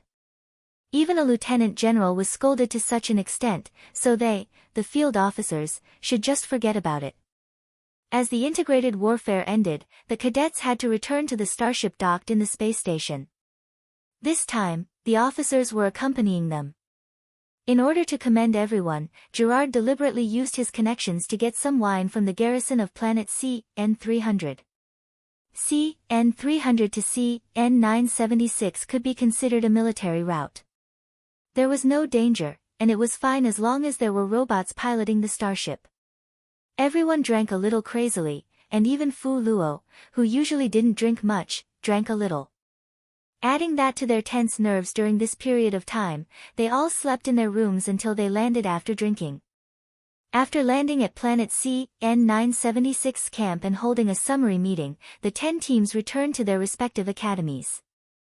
Sillin, 7 Lights held a banquet for us. Hard said excitedly while holding a microcomputer. The Sector Championship Forum was in a state of excitement right now, especially the people of 7 Lights. They raised their heads no matter where they went. In the past, they would subconsciously think that they were 3 points lower when they saw a military academy on the Sector Championship platform, but it was different now. They were the second place, and no longer the eternal fifth place. The academy didn't even need to say anything. The students of Seven Lights had spontaneously held a welcoming banquet, and the higher-ups of Seven Lights had directly upgraded the 10 people's Seven Lights cards to green card rank. There were related events at Nightless City and the financial and trade zones, and the 10 people were invited to be their spokespersons. In short, the 10 people were on fire. Their graduation certificates would have a glittering symbol of the runner-up, and it was not something that the previous integrated warfare participants could compare to. Hee, there's even a photo of us in our uniforms. I'm going to post the photos of us on Planet CN300 later. It'll definitely charm a bunch of girls. We're even going to auction a specimen with our signature on it. Lung's eyes shone brightly. Lung had collected some plants and rocks on Planet CN300, made the plants into specimens, and had everyone else sign their names on them in preparation for the auction. The rocks should look pretty good if they were to bring them back to be processed. Amen, this time we're going to make a killing when we get back. When the time comes, I'm going to open a little shop at the financial district. You guys must come and support me, especially you, Sillin.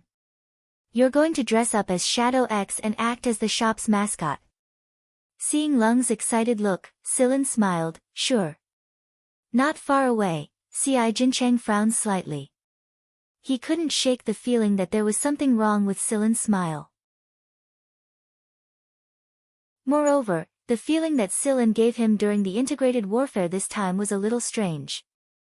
Sillin's performance in the integrated warfare contest was more proactive than C.I. Jincheng had imagined. C.I. Jincheng was a man who was good at analysis, and those who were good at mathematics usually had stronger logical analysis abilities. He could infer things that no one else would know from small clues. Perhaps no one else would notice Sillin's smile just now, or they wouldn't think anything of it even if they did, but C.I. Jincheng couldn't shake the feeling that something was going to happen next. Hard, Copley and the others were looking forward to returning to Planet 7 Lights. Through the Sector Championships network, they already knew what the current port looked like on Planet 7 Lights. All kinds of slogans, all kinds of billboards with their images, all kinds of fresh flowers and beautiful women, the scene at the port had already been reflected on the forums. All that was left was for them to land. One had to admit that this kind of feeling was truly exciting. Copley wasn't the center of attention in the past. He didn't participate in that biohazard mission, and his influence in Seven Lights wasn't high either. But through this competition, everything about Copley had been dug out. His background, his various information, the courses he had chosen, the other honors he had obtained and so on were all known to everyone. In comparison, Knight was much calmer. Well, he couldn't say he was calm. It should be said that he didn't feel much at all. The integrated warfare contest was just a game in the first place, a game without life and death battles. Knight wanted to laugh the moment he saw the comments on the forums about how they were stronger than the military academies. Stronger? Stronger my ass.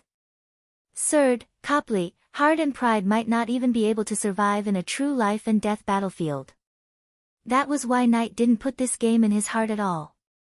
Under the fervent and expectant gazes of the Seven Lights students, the spaceplane landed at the port. This time, it wasn't the training division's port, but Seven Lights' main port. Because there were too many students who requested to participate in the welcoming ceremony, Seven Lights decided to let the spaceplane land at the main port in order to make the welcoming scene a little more spectacular. At the same time, they could also spread this kind of atmosphere to others and attract more people to Seven Lights University. The elevator descended, and after the leader Gerard and his entourage came down, the participants of the integrated warfare contest came out one after another. Their blue uniforms and rainbow-patterned school insignia were especially eye-catching amidst the hubbub of voices. All kinds of close-up shots and videos from every angle were being streamed live on Seven Lights Network at the same time. Entertainment Sleepless City, Financial Trade Zone, Training Division, Research Division, School District, Dormitory District, and so on. Sillin was wearing a perfect smile, but Knight still had a straight face. There was even an impatient expression on his face. Pride still had his chin raised high, his arrogance obvious. Ci Jincheng was very calm. Lung was smiling brightly and throwing kisses from time to time. Kong Man was a little nervous. Heart's smile was a little stiff. However, it was at this moment. Pfft, the bullet pierced through the body, bringing with it a splash of blood. The video recording was transmitting everything as it happened to every part of Seven Lights. Everything happened so suddenly.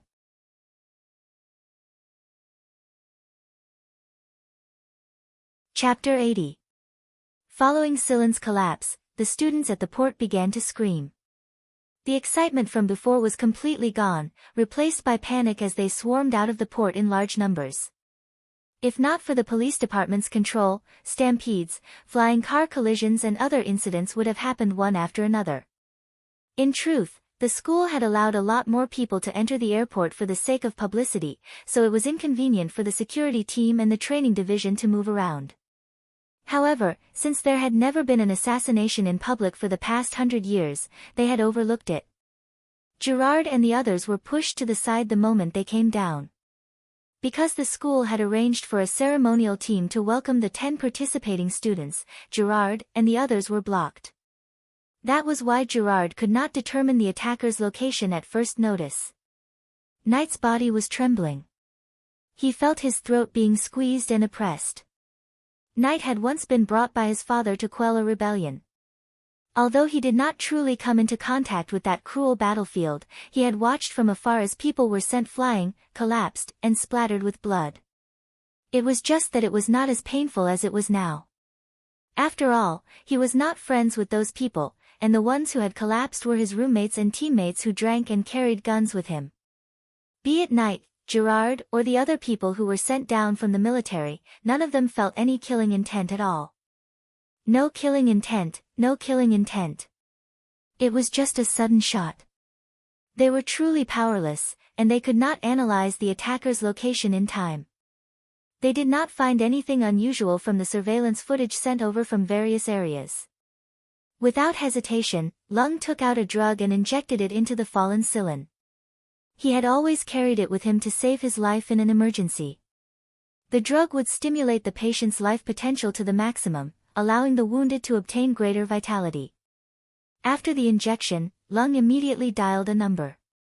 It was his private medical team in Seven Lights. They had the most advanced analyzers there.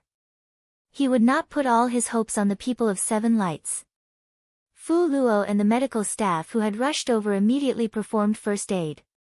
She could tell at a glance that although the bullet did not hit the heart, it was very close to the heart. Under normal circumstances, Silen's condition should not be this bad. From the looks of it, there should be other substances in the bullet. After the bullet penetrated Silen's body, it hit the spaceplane behind it and swiftly disintegrated into powder. There was no way to analyze anything else from the bullet. But it was enough to show that this assassination was prepared. Since Lung had injected Silen with medicine as soon as the accident happened, Silen's vital signs were still relatively stable even before he was carried into the emergency cabin. However, he did not expect that on the way to the emergency room, his life signal would rapidly weaken. Before any effective measures could be taken, the life indicator showed that he was dead. Even so, the paramedics still sent Silen to the emergency room for resuscitation, but to no avail. Lung's private medical team also came over, but just like before, they were powerless to save the situation. The toxin was a kind of plant toxin that originated from Sector Z. It was hard to come by in the first place, and the antidote was also rare in the first place. However, the antidote's molecular formula was known, but by the time the antidote was synthesized, its life signal had already stopped. Nat had smashed several walls of the hospital. Although the people in the hospital were infuriated by Knight's bloodshot eyes and murderous aura, they dared not say anything in front of him. The rest of Seven Lights really did not dare to forcefully drag Knight and Lung, these two people who were brimming with killing intent. However, the duo had left hurriedly after receiving the communication. No one knew what had happened. Aflon, who had become the heir of the Duance family, had sent a message regarding Silen's assassination. Very soon, Aflan's men had come over to send Silen's body and belongings back. Knight and Lung had received C.I. Jincheng's call. Right now, all parties were investigating, but they still had no clue as to who the assassin was. There was no progress at all. The moment they heard that there was news from C.I. Jincheng, the duo quickly returned to the dormitory. C.I. Jincheng was sitting in the living room. He was the calmest person to react to today's incident. Knight was very dissatisfied with C.I. Jincheng's performance, and this dissatisfaction was directly manifested in his tone. Speak. Lung did not speak and sat down on the sofa. His killing intent had not been concealed yet, but his complexion was very bad. Those who knew Lung would know that this kind of behavior meant that a storm of blood would soon follow. Lung had never been a kind person. C.I. Jincheng did not mind Knight's tone at all. Instead, he passed over his personal tablet. This is the message I've deciphered from the codes Silen left behind. Take a look first. When Silen was shot, C.I. Jincheng was the closest to him, and it was obvious that this was not a coincidence. After Silen had collapsed, C.I. Jincheng had crouched next to him. At the time, C.I. Jincheng was also very worried and nervous, but when he saw the movements of Silen's fingers, he knew that this matter was not as simple as it seemed. That was also a type of code. It was different from the one Silen had used in the double combat tournament. It was a more complicated code. The former was faster, while the latter was more difficult to decipher. It required multidimensional decoding and matrix analysis. Silen's movements at the time were rather subtle. Even if the medical personnel saw it, they would only think that it was caused by a spasm. After reading the contents of the tablet, the killing intent on Knight and Lung's bodies receded, but their faces were a little twisted. Right now, they wanted nothing more than to drag Silen out of the hospital and give him a good whipping. Knight even purposely ran over to Silen's room to take a look. Fuck, there's nothing substantial at all. It was all prepared a long time ago. In the information on the tablet, Silen had only briefly explained that this matter had been arranged, and that they did not need to worry. Also, Silen Duance was also going to disappear from this world. The reason why he gave such an explanation was firstly because of trust. Silen had confidence in the trio. Secondly, if Silen did not say anything, these people would probably turn 7 lights, or even a couple of sectors into chaos. At the same time, at the research division, the chief Mo Heng had been locked inside the workshop ever since he returned from the hospital. Whenever the others recalled Mo Heng's ugly expression and low pressure when he returned, they immediately swallowed their words. Everyone thought that Mo Heng was sad because his beloved disciple was assassinated, but that was not the case. Mo Heng was in a very bad mood, but not because he was sad, but because he was depressed. He knew that something like this would happen to Silen a long time ago. Before Silen went to participate in the integrated warfare tournament, the machine he assembled had a password on it. It was something that only a machine member would understand, but even if a machine member knew it, they would not understand the meaning of the password. This was because the password was arranged according to a person's habit, and different people would see different information. Therefore, unless one knew the sequence of the password, they would only see a bunch of garbled codes. From those passwords, Mo Heng learned of Silen's plan, and he also knew that Silen would leave just like this. Although Silen promised that he would contact Mo Heng in the future, Mo Heng still felt suffocated in his heart. Now that Silen had left, he could no longer boast openly. Kang Man, Hard and the others felt that the assassination of Silen was unreal. It was as if they still could not accept it. Just a moment ago, such a powerful and outstanding person was discussing the welcoming banquet with them, and in the next moment, he was gone just like that. To them, it must be said that it was a huge shock. Lung put up a bounty of 100 million to find the true culprit. Of course, this was just a cover. Otherwise, if something had really happened to Silen, with the temperament of young Master Lung's Andryra family bloodline, the bounty would not be just 100 million. Since the investigation had not made any progress, Seven Lights announced to the public that it might be Blackthorn's doing. This statement was given by Aflon of the Duance family, so 7 Lights followed it. Moreover, this statement could reduce 7 Lights' responsibility to the minimum, so the higher-ups of 7 Lights were happy to see it. 20 days later, on a starship at Sector D. A brawny young man with brown hair and a simple and honest-looking body walked into a room with a backpack on his back. The person inside had been waiting for a long time already. "Long time no see, Captain," the young man said with a simple and honest smile. "Welcome back, Silen."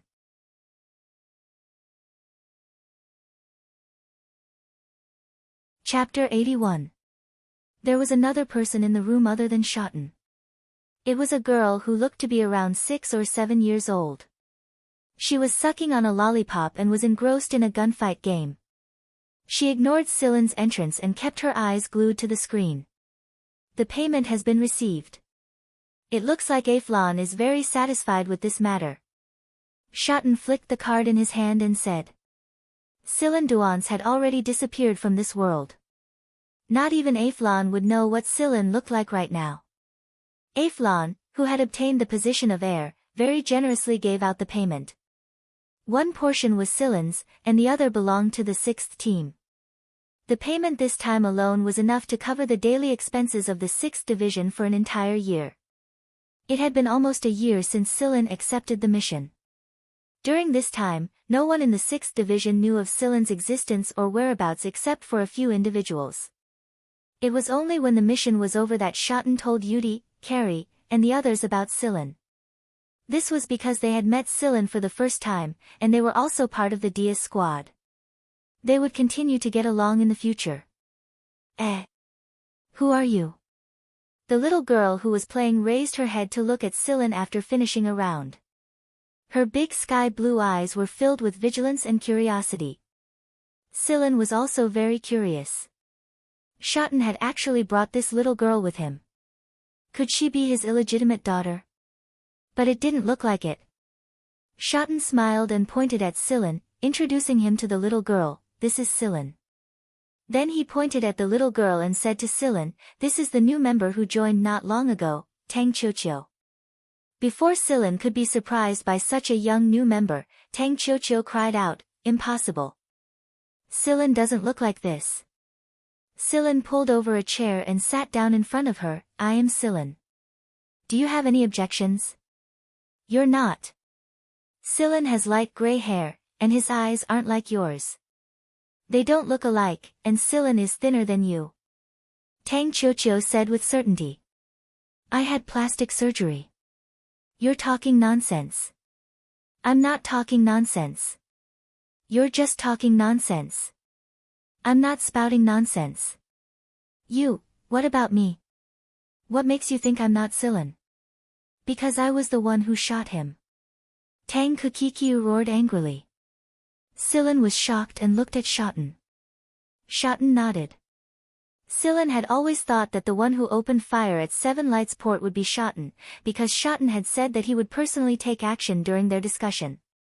With the leader of Vanguard Division 6 personally taking action, it would be very difficult to track him down. Moreover, the incident was completed perfectly. Up until now, 7 Lights had yet to discover the suspect who fired the gun. But who would have thought that it would be this little girl who fired the gun? No wonder those people couldn't find the suspect. She was just an innocent and adorable little girl who was eating a lollipop in the crowd. Who would have thought that she would shoot someone? Qiuqiu, he really is Silen. He just changed his appearance, that's all. It's a mission. Shotten walked over and rubbed Tang Qiuqiu's head and said. Tang Qiuqiu scanned Silen from head to toe before jumping off the chair and circling around Silen twice. "I don't feel like they're the same person at all. That's why I said he's an excellent hunter." Although Shotten didn't know how Silen had turned from his previous appearance to his current appearance, and Shotten couldn't quite believe that Silen had gone through plastic surgery on his entire body, these were his team members' secrets. Who didn't have a trump card up their sleeves? That was why he wouldn't ask too many questions. As long as the person was capable and had a trustworthy character, the 6th team would welcome them. I'll be even better than him in the future. Tang Qiuqiu returned to her seat and sat down. She unwrapped a lollipop and put it in her mouth before continuing to play the game. Shotten gave her a look and gestured for Sillin, said that they should talk in the adjacent hall. There are a couple of newbies other than you this time, and they're all from Dias's squad. Speaking of which, you should know them. You've already met Ba Zong and Koi behind the smile on the sector championship platform. Ba Zong's original name is Ba Dao, and Koi behind the smile's original name is Xiao Shang. They were sent to higher education institutions because their ages met the requirements. We may be hunters, but we're also cultured hunters. The moment Shotten mentioned Ba Zong and Koi behind the smile, Sillin immediately knew that those two guys were pretty good. The other newbie who's also under Dias is Tang Qiuqiu.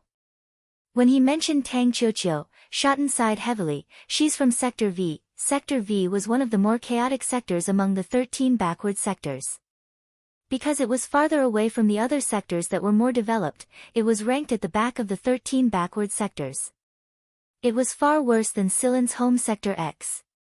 The livable planets were plagued by the flames of war all year round, and the situation there was even more complicated than that. The League of Stars' garrison at Sector V would not interfere, and they wouldn't act so early. At the very least, they would wait until the people there were almost done fighting before sending out their troops to suppress them. Since the development of civilization, when the people of Sector V came into contact with these high-end civilizations, they would divide into many factions and occupy an advantageous position through war. The foreign forces would infiltrate and provide them with weapons and wealth. At the same time, the invading forces would buy manpower and expand their territory. Moreover, there were many children in that sector who were reduced to war slaves from a young age. The first thing they picked up was not a spoon, a doll or a starship model, but a gun. The adults in the war zones would teach them how to use a gun and kill people. They would convince them that killing was the happiest thing in the world. There were many children who weren't even as tall as a gun when they killed their first person. Killing was to survive, and to them, it was like killing fish to eat. There wasn't much to it. Basically, the children of Sector V did not have the so-called innocence that belonged to that age. Instead, they had numb and empty eyes, and their lives might not even be as long as a G-rank genotype. This was especially true for girls. The slightly older teenage girls had to carry guns into battle, and were used as tools for men to vent their lust. In that case, Tang Qiuqiu should be one of them. Qiuqiu looks like she's only 6 or 7, but she's actually 8 already. She looks thinner and weaker than the average child due to early malnutrition. We met her when we went to Sector V to hunt down a prey. Diaz said that she was the only child he had seen in Sector V who wasn't dyed black by the smoke of war. At the time, none of our companions believed him, because when we saw Tang Qiuqiu, she was holding a gun and blowing up an adult's head expressionlessly. Shotten took out an electronic notebook and brought up a picture. This is Tang Qiuqiu at the time. Sillin looked over. On the electronic notebook, there was a little girl with dry, messy hair and a face covered in dust. She was carrying an old rifle that was about the same length as her expressionlessly. The background was a street filled with blood, type and violence, restlessness and noise. You know, Diaz may not be outstanding in other aspects, but he's a good judge of character. At the time, Diaz had tossed away his gun in front of Tang Qiuqiu and walked towards her with a kind smile. He signaled us not to follow, not to take out our guns, and it would be best if we didn't look in his direction. At the time, when we saw Qiuqiu pointing a gun at Diaz, if Diaz hadn't told us not to act rashly, we might have opened fire. At the time, we were so scared that we were drenched in sweat. When he said this, Shotten couldn't help but laugh. Diaz didn't pay attention to Qiuqiu's gun barrel. He walked in front of her and took out a few sugar balls he bought along the way to grind his teeth and passed them to her. At first, Qiuqiu's eyes were filled with caution and suspicion. Then, Diaz picked up one of the sugar balls, peeled off the wrapper, and stuffed it into his mouth. He smacked his lips and chewed on it loudly. Perhaps it was the sweet smell of the fruit that attracted her. When Diaz peeled off the wrapper and passed it to her, she caught it and stuffed it into her mouth. After she stuffed the candy into her mouth, she smiled at Diaz. Shotten brought up another picture. Sillin looked over. The electronic notebook still showed that face covered in dust, but the cold gaze from before was gone. It was a very clean smile. At that moment, those eyes were as free as the sky.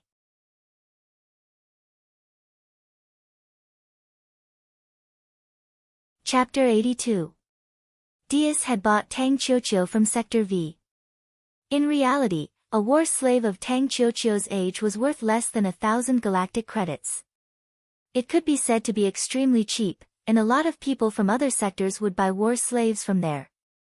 Due to the environment, these war slaves were basically cannon fodder. They basically had no names in the war zone, so after she was bought, Diaz had asked her to change her name. And so, Tang Qiuqiu was born. Since everyone needed to complete a mission before they could officially join the team, Shotten had passed the assassination mission to Tang Qiuqiu after a series of tests and training. After all, Tang Qiuqiu's qualifications were much better than Shotten's. The team has been active in Sector T recently. Diaz's squad is hunting alien beasts. When you and Tang Qiuqiu arrive at the transit planet, you and Tang Qiuqiu will meet up with them. I'll return to the main starship directly. I have other matters to attend to over there. Shotten explained the following arrangements to Sillin. As the 6th Division's captain, Shotten was very busy. All right, I understand. The remuneration you receive belongs to you yourselves. The team will not ask for additional bonuses. Buy whatever you want. You can be considered a little rich now. Shotten said with a smile. It was true that Sillin had gotten a lot of money from Aflon for this mission. In total, it was almost 100 million galactic credits. This was something he and Shotten did not expect at first. Before they arrived at Sector T, Sillin and Tang Qiuqiu played a little gunfight since they had nothing to do. It had to be said that the kids who grew up in Sector V were different from the rest. Not only were they decisive when firing a gun, their judgment was also very accurate. Otherwise, Shotten wouldn't have let her be the shooter. As long as the target wasn't moving at high speed and was within her shooting range, Tang Qiuqiu could be said to be 100% accurate.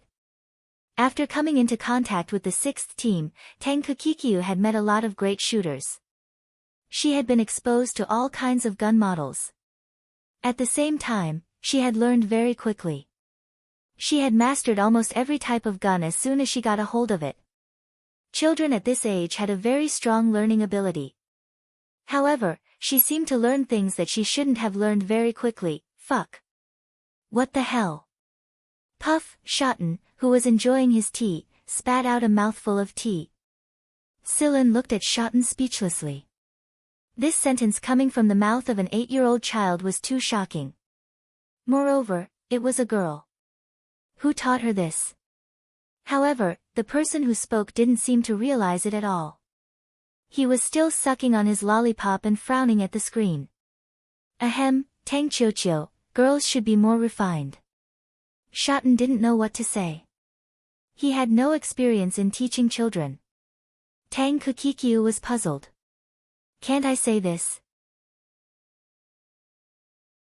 Big brother Xiao Shang often says this. Xiao Shang, you're asking for a beating. It's fine if you say it normally, but how dare you say such nonsense in front of a child? Shotten gritted his teeth.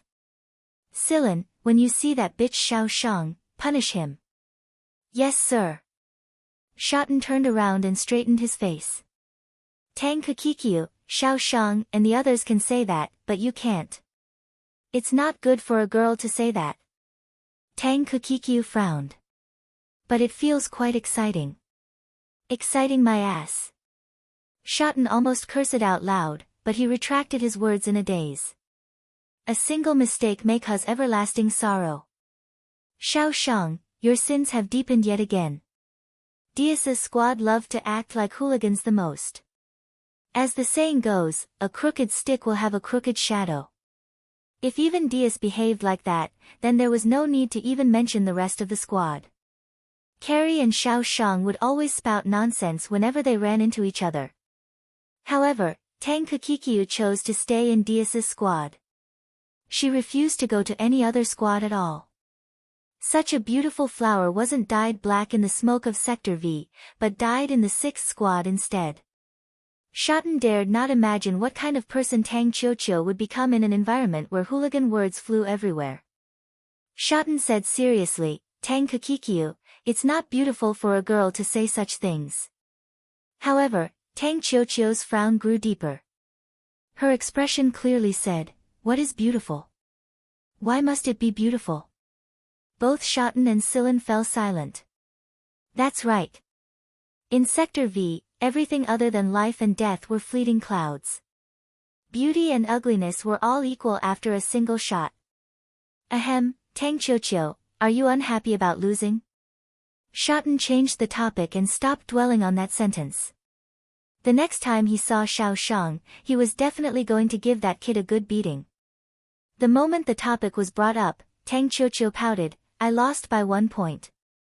Tang Qiuqiu did not have this many expressions when she was still at Sector V, but after she came into contact with the 6th squad, her expressions gradually became richer. When she saw some children pouting when they were dissatisfied or conflicted on TV or in magazines, she followed suit. Diaz even recorded a video of Tang Qiuqiu practicing pouting in front of a mirror. It was very funny, but also somewhat sour. You lost by 10 points at the beginning, but haven't you been losing less and less in the last few rounds? You've improved a lot. Although Silen had gone easy on her, he could clearly feel Tang Qiuqiu's improvement. Her absorption ability was too strong, and her adjustment speed was too fast. Tang Qiuqiu did not speak. She bit down on the lollipop as fiercely as if it was Silen, crunching loudly. One more round. Tang Qiuqiu rolled up her sleeves and prepared for battle. We'll talk about it next time. We still need to find the lieutenant commander and the others after we reach Sector V. Alright, let's go find Brother Diaz first. We'll compete to see who can hunt more alien beasts then. Maybe we'll catch up and hunt more than Carrie and the others. Yeah, and there's that slut Brother Xiao Shang too. Shoten, who was walking out of the door, stumbled and nearly fell to the ground. As expected, words should not be spoken carelessly. Tang Qiuqiu, slut isn't a good word. Girls shouldn't say it carelessly. Seeing Silen and Shoten's serious expressions, Tang Qiuqiu continued to pout, "Fine, I won't say it." After entering Sector T's transit planet, TC-100, Shoten separated from them. Someone was to receive him back to the main starship, while Silen and Tang Qiuqiu bought a flight to planet TH-001. Now that Silen and Tang Qiuqiu both had new IDs, it was not difficult for Vanguard to obtain such legal IDs. The flight was still more than half a day away, so Silen brought Tang Qiuqiu to eat a good meal first. Tang Qiuqiu's appetite was larger than the average child of her age, but she was not a picky eater. Moreover, she would try her best to finish everything she ordered. After experiencing true hunger, Tang Qiuqiu did not like to waste food. Silen looked at the time. There were still more than 5 hours before the flight. He brought up the surrounding map and looked at it. Then, he said to Tang Qiuqiu, who was drinking fruit juice, "Qiuqiu, there's still 5 hours before the flight departs. How about we go for a walk? There's an amusement park nearby. We'll be done after a while, so we don't have to sit here and do nothing." Tang Qiuqiu's eyes lit up the moment she heard amusement park. She had only seen it on television and magazines, and had never experienced it herself. Seeing the children in the video seem to be having a good time, Tang Qiuqiu was tempted as well. Alright, let's go to the amusement park. Tang Qiuqiu carried a glass of fruit juice out of the restaurant with Silen and took a taxi to the amusement park.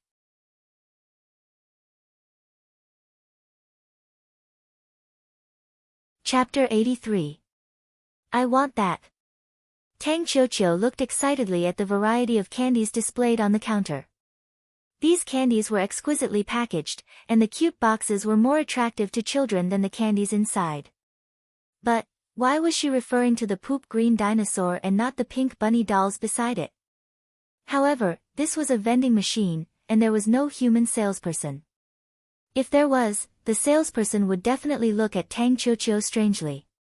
Since Tang Qiuqiu liked it, Silen wouldn't say much. After swiping the card, he took out the poop green dinosaur candy box and handed it to Tang Qiuqiu. Tang Qiuqiu took it excitedly. Why did you choose this? The little animal boxes beside it are cuter. Silen asked. Because it looks like a miantuan. Tang Qiuqiu smiled happily. The miantuan was Yudi's weird mutated chameleon. After playing around for a while, an ordinary child would have been tired to the point of collapsing. However, although Tang Qiuqiu looked thin and weak, her physical strength was extraordinary. After 3 hours, she was still full of energy. Silen let Tang Qiuqiu ride on his neck, so that Tang Qiuqiu could see the scene in the distance. Now, Silen's body was obviously much thicker, and with Tang Qiuqiu's small figure, it looked a little warm. Oh, what's that? Tang Qiuqiu rode on Silen's neck, one hand holding Silen's head, and the other pointing in a direction. Silen looked in the direction she was pointing, and there was a big cotton candy balloon floating there. That's cotton candy. In fact, the word, cotton candy, was floating next to the balloon, but Tang Qiuqiu only recognized the word, candy. When she was at Sector V, she was basically illiterate, and even the language she spoke was the native language of that place. She had very little contact with the League of Stars' common language, and although she had learned some after joining the 6th team, she wasn't familiar with it. That was why Tang Qiuqiu would always memorize what others said and enrich her own language. The marshmallow seller was surrounded by many children. They were drooling as they looked at the cute marshmallows on display. They pulled the adults beside them and asked to buy them. Which one do you like? Silen asked. Since Tang Qiuqiu was riding on Silen's neck, she could see all the marshmallows on his neck clearly. That. Tang Qiuqiu pointed at a cotton candy that was making a funny face. Boss, I want the one that makes faces. Also, make one custom-made just like us. Alright, but it will take about 10 minutes. Alright. Silen paid the money first. These marshmallows were all freshly made and sold like hotcakes. They were bought almost immediately after they were made, and some of the people waiting had chosen to have them custom-made. At first, Silen wanted to take Tang Qiuqiu to other places for a spin, but Tang Qiuqiu didn't want to leave. She just wanted to watch how the man made the marshmallows. When the surrounding children saw Tang Qiuqiu riding on Silen's neck, they pestered the adults beside them to do the same. Tang Qiuqiu glanced at them and smiled brightly. When they returned to the airport, Tang Qiuqiu chewed on the marshmallows all the way. Silen carried a big bag full of marshmallows in his hand. Of course, there was also a bottle of tooth protector. Otherwise, Tang Qiuqiu's teeth would go bad if she ate the way she did. It didn't take long for Tang Qiuqiu to fall asleep on the TC-100 to TH-001 flight. She had too much fun today, and she was a child after all. She needed rest. When she fell asleep, there was still a smile on the corner of Tang Qiuqiu's lips, and she was hugging the dinosaur candy box in her arms. Silen pressed a button next to the seat, and a panel popped out. Then, Silen began flipping through the magazines on it. There were a lot of things reported in the electronic magazines recently, and Silen saw things about him while he was flipping through them. Assassination of the Duance family's heir's son, 7 Lights genius assassinated. Many of the details in the magazines had been diluted. They did not mention 7 Lights' negative influence, and many of them even absolved 7 Lights of responsibility. This meant that the higher-ups of 7 Lights had done their best. The title alone was enough to shock anyone, but there wasn't much description. There wasn't even an image or video, and it was heavily diluted. Even Silen's name did not appear, and only replaced it with the Duance family's heir's son.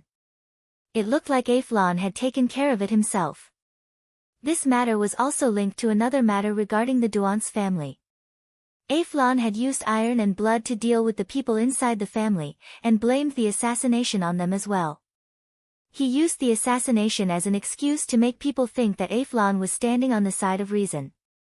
After they arrived at planet TH-001, they would have to change to another passenger ship if they wanted to meet up with Diaz and the others. There were many small passenger ships docked at planet TH-001's main port, and they were all heading to different planets. In Sector T, planets that began with H were all hunting planets. These planets were not habitable planets for humans, and were basically the world of beasts. Hunters liked to come here to hunt, and then transport their prey to be sold to buyers. The beasts on the planets in this region were all very special, and most of them were treasures from head to toe. Their skin, fur, horns, teeth, bones and so on were all very popular outside. However, in order to ensure that the alien beasts in this region could continue to survive, the League of Stars had made a pact that forbade the use of weapons of mass destruction, radioactive weapons, or the destruction of the environment on these planets.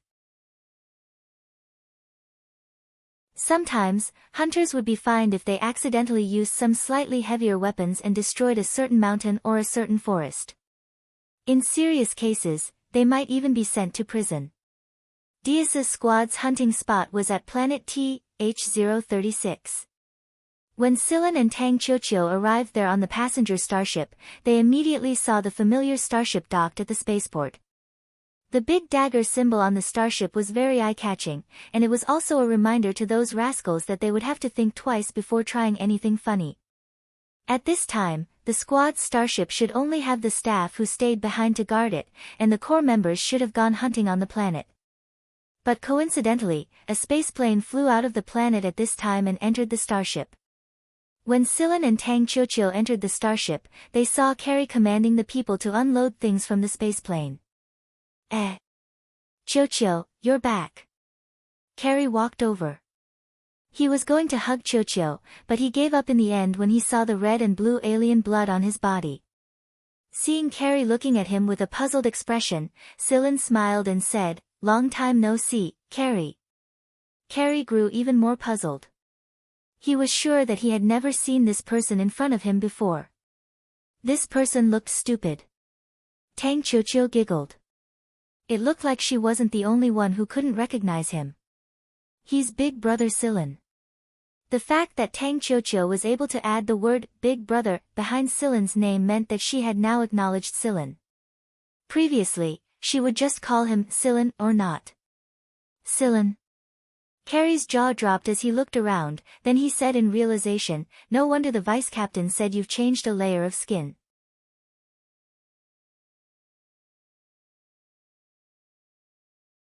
Chapter 84. The spaceplane Carrie drove over was loaded with the results of their hunts. The skin and bones of various exotic beasts had already been processed and sorted. The starship's logistics staff would deal with these things further. After the goods were unloaded, Carrie drove the spaceplane back to the planet. Silan and Tang Qiuqiu followed along. Tang Qiuqiu had been holding back for a long time. She had been playing with her gun on the spaceplane. Tang Qiuqiu's gun had been modified. The body of the gun was lighter, and the recoil wasn't as strong as the guns she used in the past. However, its lethality was much stronger than the old rifles she used in the past. There were some bullets on the side. Laser-type firearms would burn the skin and fur of exotic beasts, and they wouldn't be sold for a high price. Laser-type firearms weren't very safe in dry forests, and could easily attract the attention of exotic beasts. Therefore, hunters preferred to use modified bullets. Some of these bullets were specially used to capture living creatures. The bullets would be filled with drugs, and after hitting the prey, the bullets would dissolve in the blood and release the drugs. Taking advantage of this time, Carrie took out thermal clothes for Silan and Tang Qiuqiu to wear, and explained the situation on the ground. Although there were many species on this planet, the environmental conditions weren't that optimistic for humans. The temperature was below zero all year round. Most of the exotic beasts on this planet had thick fur or scales, and they were very fierce. Some of the seemingly harmless animals were actually even more ferocious. Normally, beasts in cold and warm regions tend to be larger in size. The cats here are about the size of leopards in other sectors. Carrie said blabbermouthed. Tang Qiuqiu tilted her head. How do you know they're cats and not leopards? One night, I heard them meowing. Sillin didn't wait for Carrie to finish and immediately covered Carrie's mouth. It was better not to use that word in front of a child. Carrie didn't understand at first why Sillin wanted to stop him from speaking. Wasn't it just cats meowing in heat? But when he looked at Tang Qiuqiu's inquisitive gaze, he immediately understood. Yes, a leopard's cry is different from a cat's, Carrie said with a serious expression. Tang Qiuqiu thought for a moment. That made sense, and didn't continue on this topic. Sillin and Carrie looked at each other and breathed a sigh of relief. Things were really different with a child in the team. They still had to keep their mouths shut in front of her. The spaceplane landed in front of a 3-story building. A similar spaceplane was parked around the building, and someone was loading goods into it. This time, it was basically filled with living creatures, stored in specially made cages. Because they had been injected with medicine, those exotic beasts were all lying in the cages dispiritedly. Carrie pointed at an animal that looked like a squirrel but was 3 times bigger than an ordinary squirrel and said, "Look, aren't they cute like this? Furry." Girls loved this kind of fur the most, especially when they looked into his black eyes. It was easy to feel pity for him. Seeing Tang Qiuqiu looking at the animals, Carrie went over and asked, "Do you like them?" Seeing that Tang Qiuqiu was staring at the animals, Carrie moved closer and asked, "Do you like them? There's a type with white fur that's even cuter. Many rich ladies like them." Tang Qiuqiu frowned. What's the point of keeping them? Carrie was about to say that they were being kept for fun, but he swallowed his words back down. If he said that, Tang Qiuqiu would definitely reply, "Then I'll sell them for money. The money I get from selling them can buy a lot of candies." If he said that, Tang Qiuqiu would definitely reply, "Then let's sell them for money. The money we earn from selling them can buy a lot of candy." This kind of animal would only be lethal when it was wild, and once it was domesticated, it would basically become a soft egg. Those rich ladies were just keeping them for fun. When they had nothing to do, they would touch, hug, and tease them purely for fun. In terms of intelligence, these animals were far inferior to Yudi's mischievous Miantuan lizard. Seeing that Carrie was speechless, Sillin patted Tang Qiuqiu. "Get ready, let's go hunting." Seeing that Carrie was speechless, Sillin patted Tang Qiuqiu and said, "Get ready, let's go hunting." "Okay, let's go hunting." At the mention of hunting, Tang Qiuqiu didn't care whether Carrie answered the question and followed Sillin out. "Hey, wait, I'll go with you." As soon as Sillin came out, he saw Beaver calculating something with his fingers. "What's the matter, Beaver? What happened?" Beaver looked up. "Yo, Sillin, you're back." Carrie was depressed, and Tang Qiuqiu was disappointed. Beaver could actually recognize Sillin. Actually, Beaver had seen the image of Sillin's new face sent by Shotten, so he wasn't as surprised as Carrie. His surprise period was over. "It's nothing, I'm looking for other places with more exotic beasts." "Oh, are you guys going to look for the vice captain? He's in this position." Beaver brought up the image and pointed at one of the spots. After transferring the map, Sillin, Tang Qiuqiu, and Carrie set off. The 3 of them took a small airship and headed in Dias's direction. Looking down from the airship, the planet's unique cold-resistant coniferous forest belt and some evergreen trees were everywhere. From time to time, they could see a black shadow flashing through the forest, but it was not the prey they were looking for, so they did not bother with it. Dias was currently tracking a group of polar bears, whose fur could be sold for a large sum of money. In this era of high-tech materials, people's pursuit of such primitive fur was even crazier. The higher ones stood at the top of the pyramid, the more they liked these things.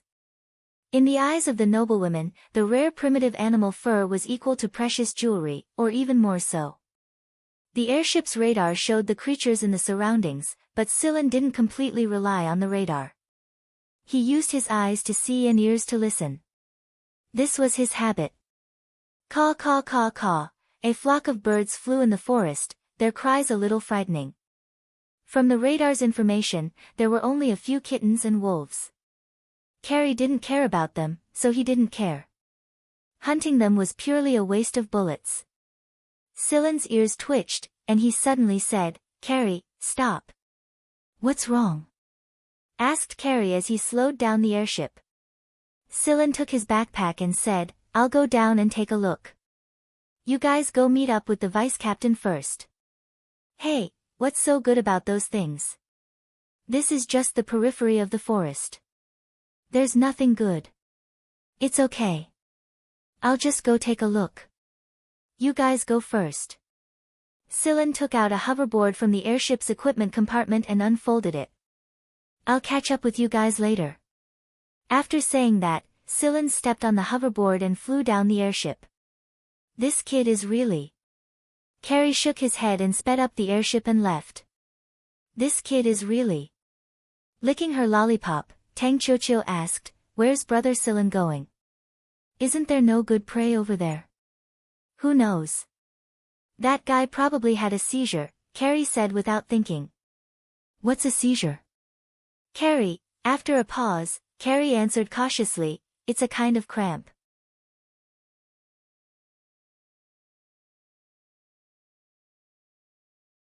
Chapter 85. After Scyllin landed on the hoverboard in the forest, he put away the hoverboard and put it back into his backpack. He took out a bottle of medicine and sprayed it on his body, causing his aura to be almost the same as his surroundings. Then, he stuffed his backpack into a crack in the rocks. He snuck towards the direction of the surprised flock of birds. If Carrie had done a sound spectrum analysis with an instrument at the time, he would have discovered a strange wave line. There was a sound that was different from the cries of animals mixed in with the cries of the birds and cats. It sounded a little like a machine, but it was also different from a machine. It was exactly because of this that Scyllin wanted to investigate. He couldn't shake the feeling that he would discover something. Scyllin slowly groped his way forward. The animals here were different from humans. Their hearing was very sensitive, so Scyllin had to be even more careful. If he wanted to know the truth, then he must conceal himself. Although he had sprayed himself with the medicine, Scyllin had purposely chosen a position against the wind just to be on the safe side. This way, even his aura would not be easily discovered by the animals upwind. The leaves rustled as the wind blew past them, and some needles fell from time to time. It was just a tiny sound, but it was enough to help Scyllin conceal the sound of his sneak attack. Gradually, Scyllin could hear a few low growls from the other side, and the warning whines of the cats. Further ahead, Scyllin saw the situation on the other side. There were 6 wolves, 3 cats, no, 4 cats, and a kitten surrounded by 3 big cats. The kitten looked dispirited, its eyes were closed, and its breathing was relatively weak. It was just as Carrie had said. The cats here looked like leopards, and the kitten's size could be considered normal in comparison. The contrast of being surrounded by 3 big cats was too obvious. The cats were big, but the wolves were even bigger. Have you ever seen a wolf the size of a bear? In any case, this was the first time Scyllin had seen one. However, he had seen a rat the size of a bear back at 7 Lights, so he was not surprised here. But what puzzled Scyllin was why the 6 wolves would hesitate in front of the 3 cats, and ignore the kitten. Logically speaking, be it in terms of size or number, the wolves had the absolute advantage. They shouldn't be hesitating like this, as if they wanted to charge but were afraid of something. Something was wrong. Scyllin held his breath as he watched the scene. He had a nagging feeling that something was wrong, but he could not find anything out of the ordinary. There was no mechanical activity, no energy fluctuations, only these few animals. One of the wolves growled in a low voice and took a step forward. The fur on the 3 big cats' bodies immediately stood up. Before, it was only the fur on their backs that stood up, but now, they felt like their whole bodies were in a state of tension. Their tails were straightened, and because of the fur standing up, they looked a lot bigger. At the same time, the three big cats took half a step back, getting closer to the kitten in the circle. The wolf did not continue to move forward. Instead, it anxiously circled the area, its claws scratching at the ground that was frozen hard due to the low temperature like tofu. Perhaps it was because of the wolf's low growl and the sound of its claws scratching the ground, or the three big cats whimpering because of nervousness. The kittens surrounding them struggled to open their eyes. The kitten was leaning against a rock that was not much bigger than it was. There were some primitive ferns in the cracks of the rock. When it opened its eyes, the first thing it did was not look at the big cats or the 6 wolves, but at the few small ferns in the cracks of the rock. The kitten opened its mouth, revealing its fine teeth. It was indeed no different from an ordinary cat, unlike the big cats, whose teeth were ferocious. It bit at the leaves that stretched out from the cracks of the rock, clawed its paws, closed its eyes, and dropped its head. It continued its original appearance, as if biting the leaves had consumed a lot of energy. Scylla narrowed his eyes. Something was wrong. Just now, when the kitten opened its mouth, the 6 wolves showed obvious signs of cowering.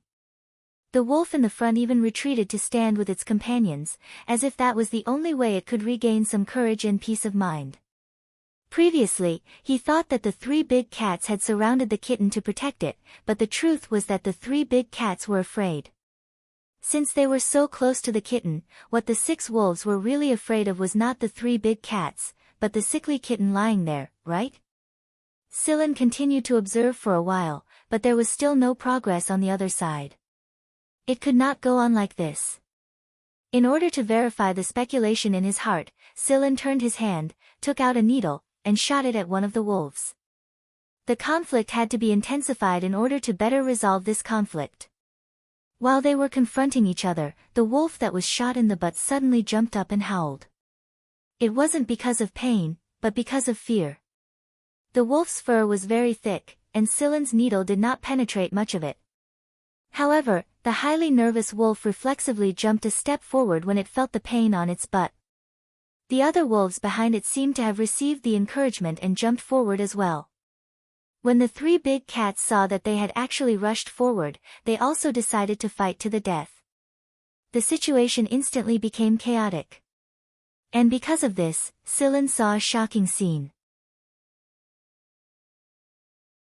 The kitten that was originally lying on the ground, making people feel that it was exhaling more than it was inhaling, suddenly had its head expand, and it was even bigger than the wolf's body.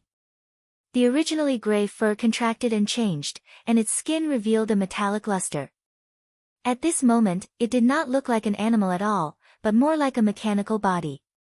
No, it should be a combination of a mechanical body and an animal, because except for this strange mechanical head, its torso and limbs still maintained the original shape of the kitten. The swollen mechanical cat head opened its mouth and swallowed the nearest wolf in one gulp. Then, the mechanical cat head slowly changed back to its original state, and the metallic luster disappeared. Its fur reappeared, and it returned to its original appearance, lying there half dead and half alive, continuing to be weak. When the kitten transformed, the 6 wolves wanted to immediately escape from the battle, but the one closest to it didn't have time to escape and suffered a disaster. The other 5 fled 50 meters away with their tails between their legs, panting heavily. Scylla was speechless. Damn, this guy is King Kong. Although it is not pure, that appearance just now is definitely a mechanical body. Cyborg life form. Scylla had read some articles in electronic journals with high contribution points. Some people mentioned cyborg life forms, but these life forms were very unstable and could only survive for a very short period of time. Many researchers had thought of creating such a cyborg life form, but the results were not as good as expected. Apart from the shortcoming of a naturally formed cyborg life form, the transition between carbon-based life form and mechanical life form was almost perfect. Artificial cyborg life forms could not achieve such perfection, and they were either above or below the balance point. Someone had once speculated on the possible cause of cyborgs' formation in one of Gal's 2 giant publications, Code, but the explanation was very vague. Perhaps it was because Scylla's reading clearance wasn't high enough, and he wasn't able to access the true research secrets. Researchers described this cyborg life form as a miracle in the universe. The core of this life form was a certain matter that was accidentally formed in the universe. This matter could not be replicated, and when it floated to a planet with life, this matter would capture the genetic information of a certain creature. Then, using this genetic information as a template, it would form a similar life form, which was what they called cyborg life form. The universe was a place that produced all kinds of miracles. Silen didn't know how it was formed, and he didn't know if the researchers had created a perfect cyborg, but the one in front of him was definitely a cyborg that had transformed into a perfect cyborg.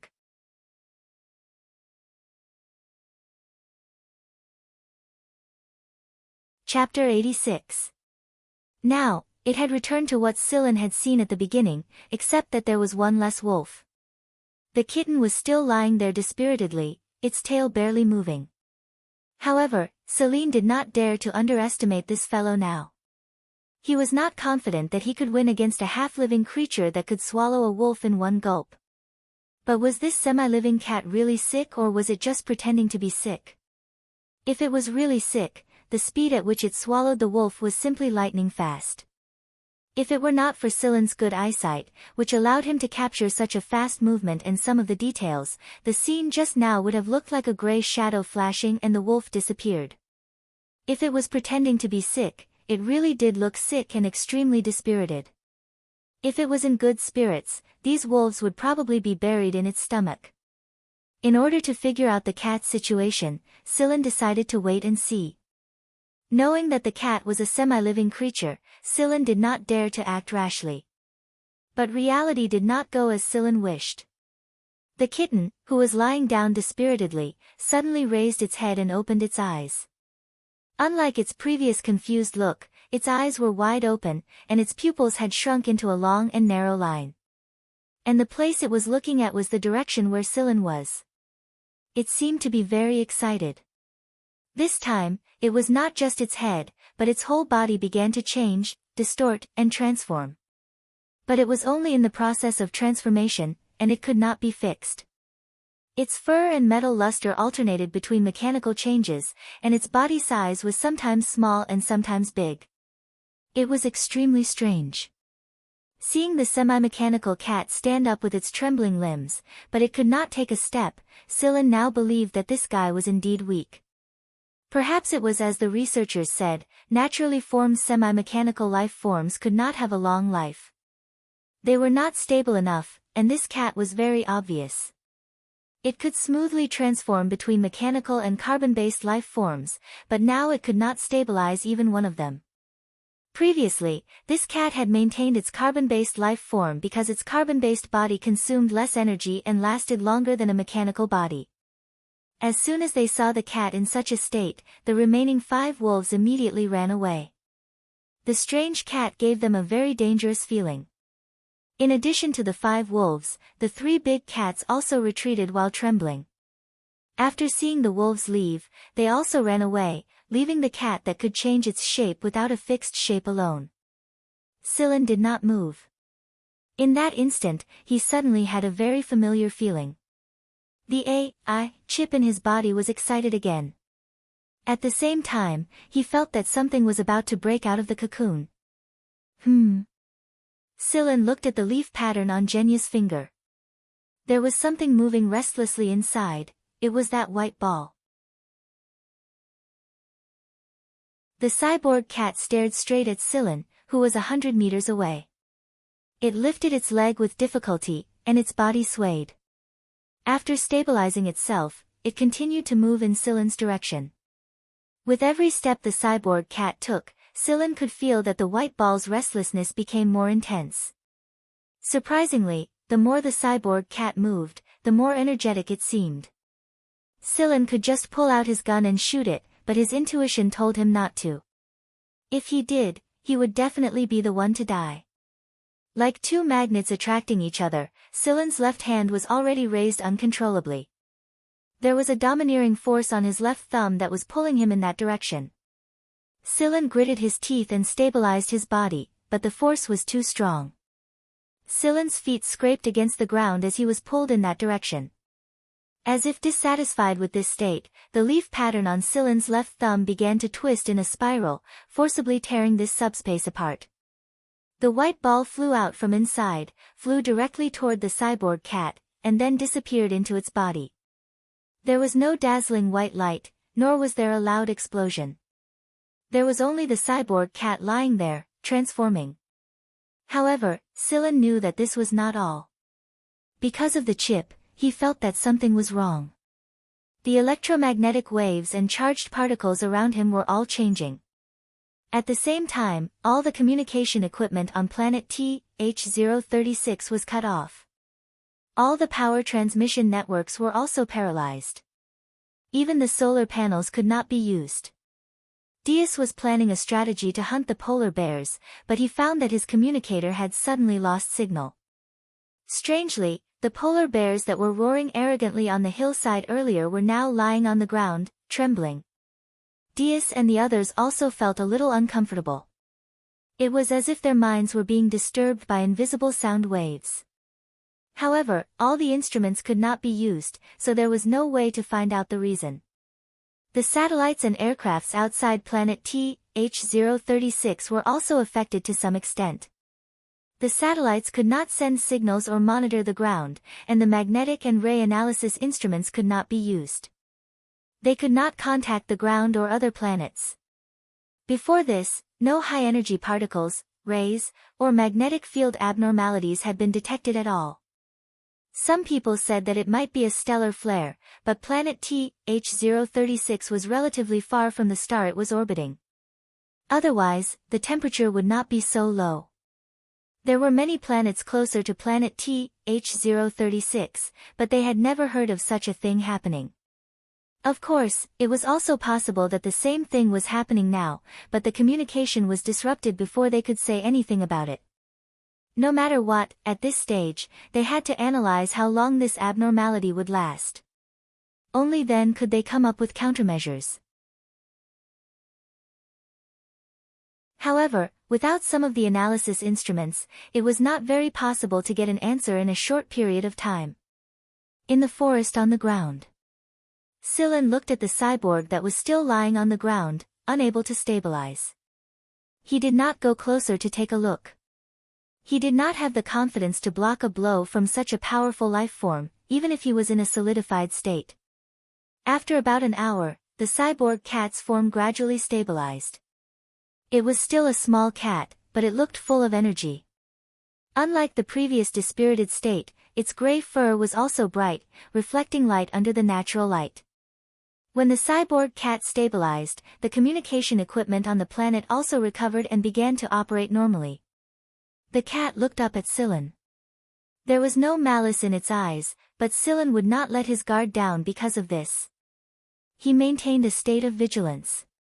As long as this fellow made the slightest movement, Silen would definitely escape immediately. What a joke. Trying to fight against such a cyborg life form? Was he looking for shit? When the cat was within 50 meters of him, Silen warned, "If you go any further, I'll kill you." Usually, when Silen really wanted to shoot, he would not say such nonsense. He just wanted to remind the cat to keep its distance, but he was not sure if it would understand. Hearing Silen's words, the Hui mouse stopped and squatted on the ground. It pulled its ears back and revealed a very disdainful look. What a bad temper. Silen. It spoke. Fuck, it really spoke. You're tuning in to the Blissful Bookshelf YouTube channel. We're so grateful for your support, and don't forget to subscribe to join us on this incredible journey through captivating stories. Your generosity through donations truly makes a world of difference, as it's the primary source of revenue that allows me to expand and enhance this channel for you. Thank you from the bottom of my heart for being a part of this adventure.